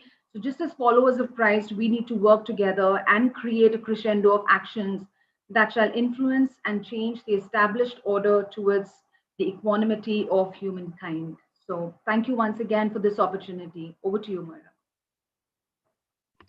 Thank you very much, Babita, for highlighting also the key role of women volunteers during the pandemic in several sectors. You highlighted especially the key role that they had in the healthcare, but not only at community level for tracing contacts to support families. And this is an important point, the role of women as volunteers across the Confederation, not only in the pandemic, but in the daily activities. And regarding the recommendations and the proposal that came from your side, I would like to underline 2 points. The fact that we have and we recognize and is recognized the key role of women in education, in healthcare, but there are still important gaps concerning representation at governance and at decision making. And the last point that is something very important for us, starting from the grassroots level, is the role of women in the parishes, at parish level, for to mobilize community and community-based group. Last point, the importance for women to raise their voice and to make their voice heard, and the importance to advocate. So I think that there are these important points from your testimony, and I'm following also the chat box and the important exchanges that there are. For example, I would like to highlight what Howard wrote in the chat, and also Sean answered to that. The importance, as the ambassador stated at the beginning, to have and to do practical steps to support women in their leadership role and in their career. So to have in place policies and mechanisms that which can support women in their career and in their personal life. And I saw in that case how Sean also concur with Howard's comment on the fact that we need to ensure we have policies and practices that allow women to participate fully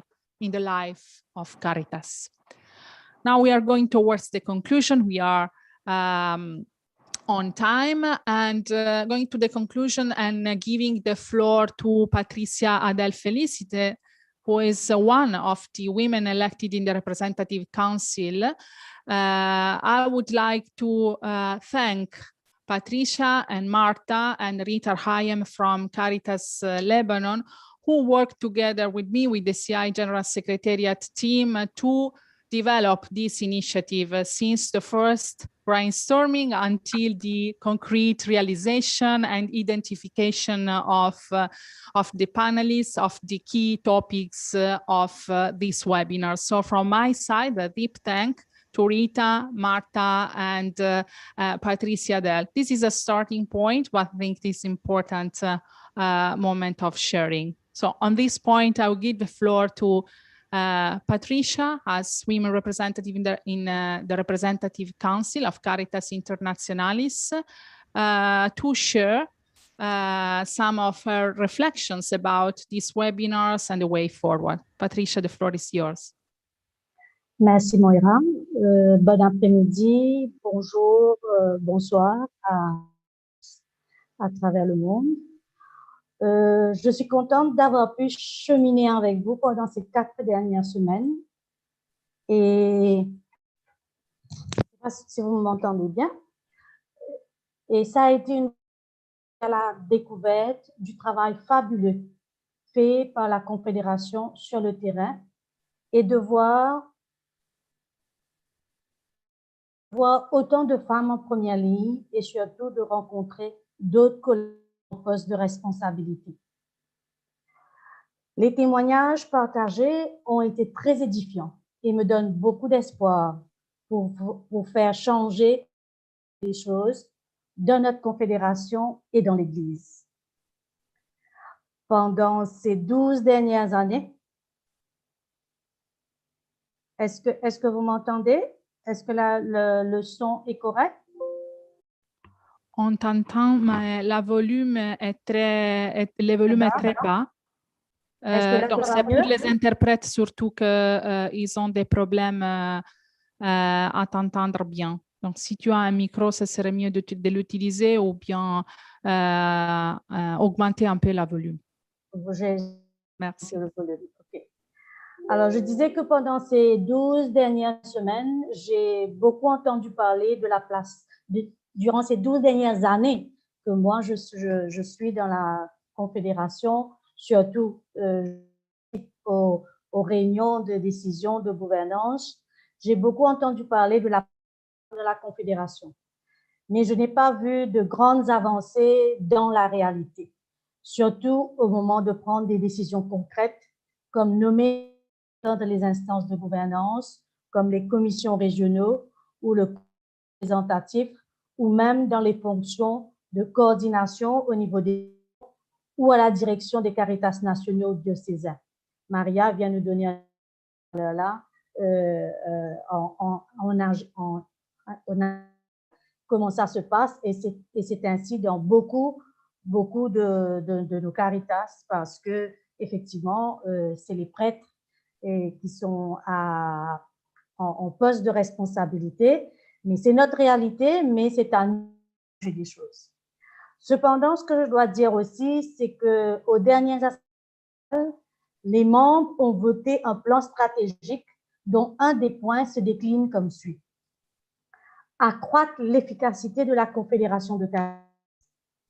Construire une Caritas plus forte, basée sur la professionnalisation, la mobilisation des ressources et l'implication des femmes et des jeunes. Alors, ce plan stratégique, ce point spécifique, tous les membres l'ont l'ont voté, ont adhéré à cela. Et je crois que c'est très important.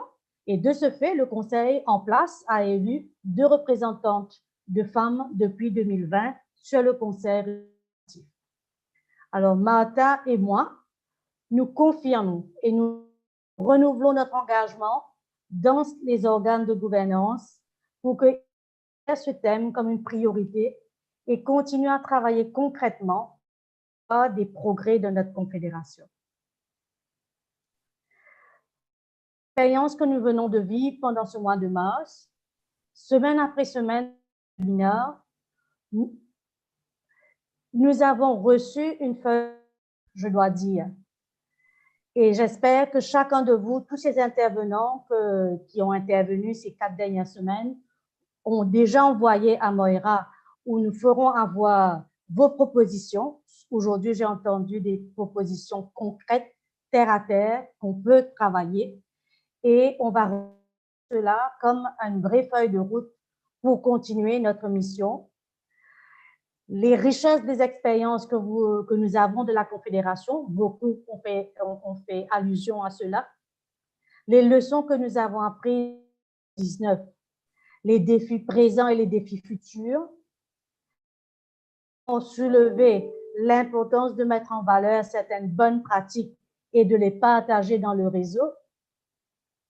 Nous avons aussi beaucoup entendu parler de l'importance d'avoir ou de renforcer les différentes organisations, les conditions, les politiques et les mécanismes pour grandir, pour garantir les mêmes opportunités et pour augmenter le nombre de femmes dans les postes, dans les positions clés.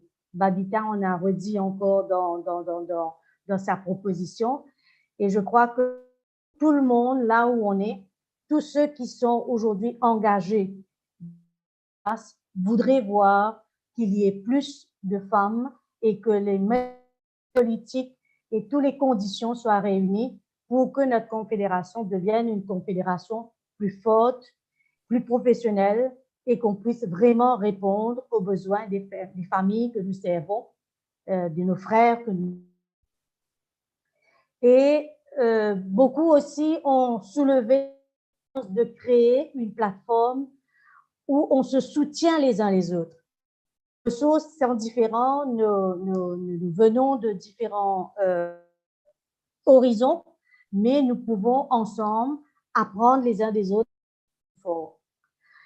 Beaucoup aussi pendant ces webinaires, semaine après semaine, on parlait de la nécessité de développer des formations, des coachings, des mentoring, pour que nous ayons plus de femmes en situation, en position de leadership, et cela à tous les niveaux, pas seulement national ou au niveau de la coordination.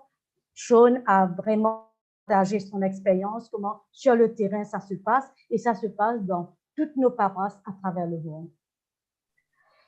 Et un dernier point que je soulèverai qui est vraiment ressorti de nos partages, vraiment l'importance de l'animation et de la coordination.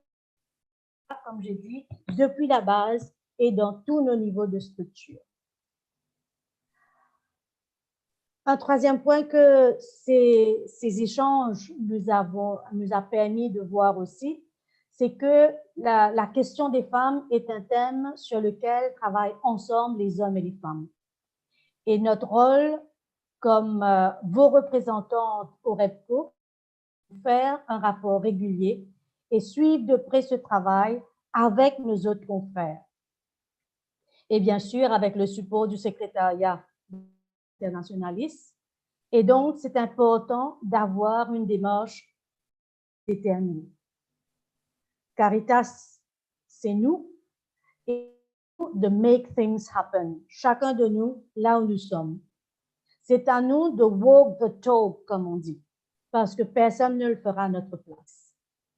Caritas, c'est nous, et il faut que nous vivons ce nous ensemble. Je compte donc sur chacun et chacune de vous pour la suite. Merci et à très bientôt.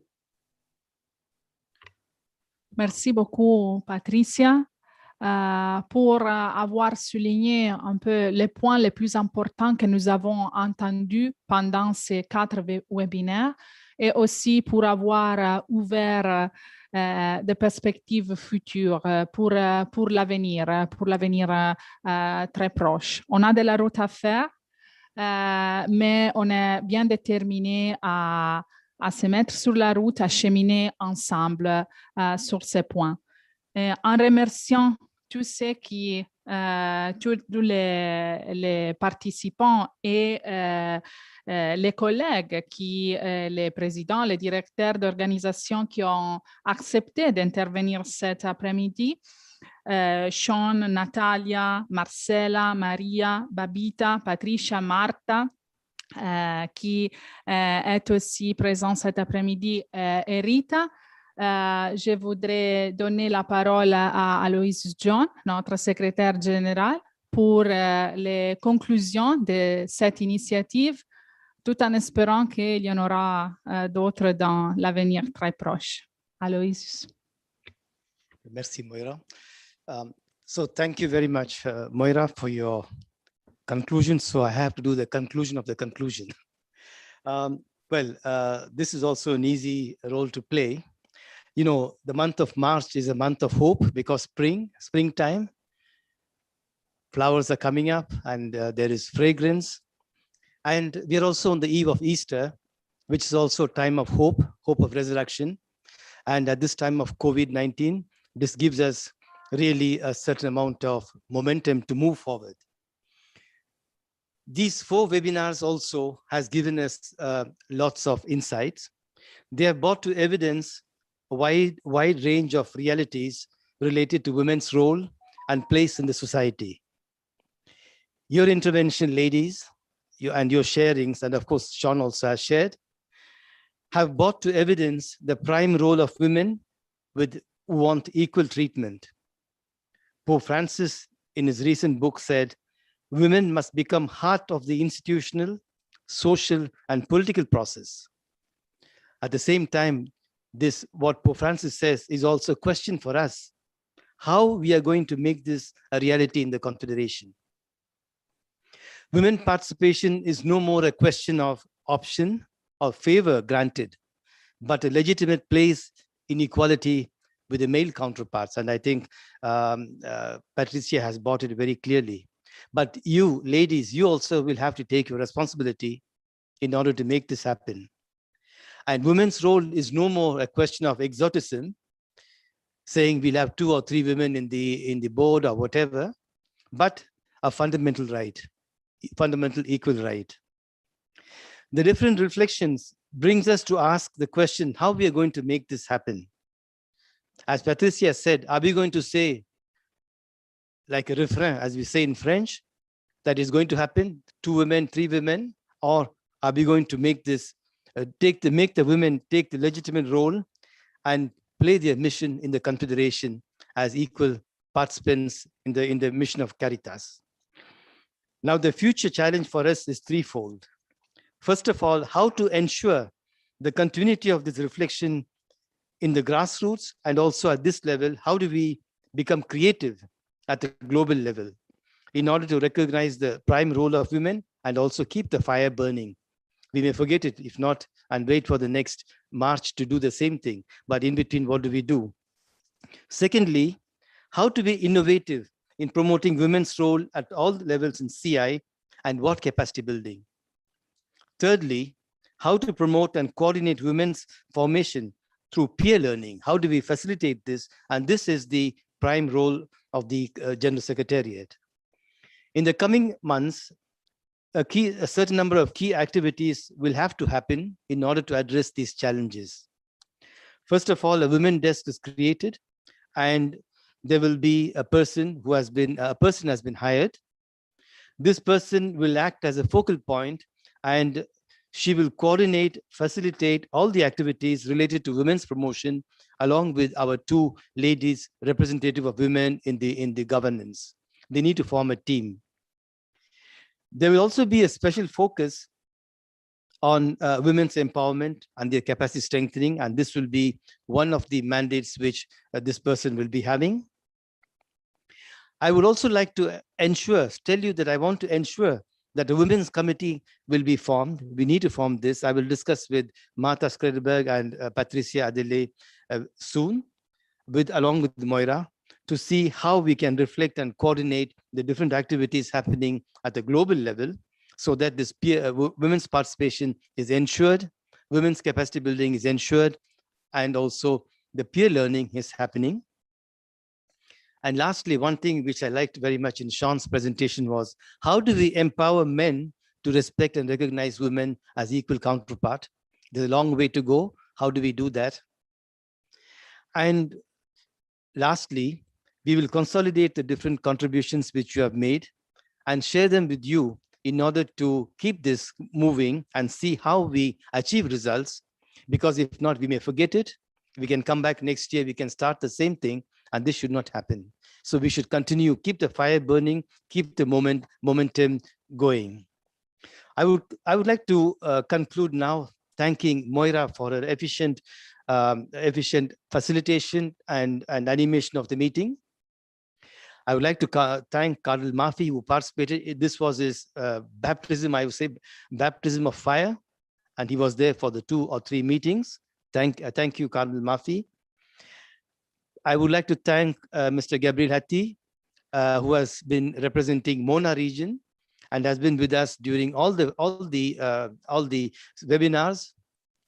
He was a silent listener, but I'm sure that in the regional conference, he'll be taking up certain issues which came up. And I want to thank Sean Callahan as the Vice President for his participation. Thank you, Martha Skredeberg and Patricia Adele, for your commitment and your readiness to collaborate and make things happen, wherein we can say that women have a prime role in our confederation.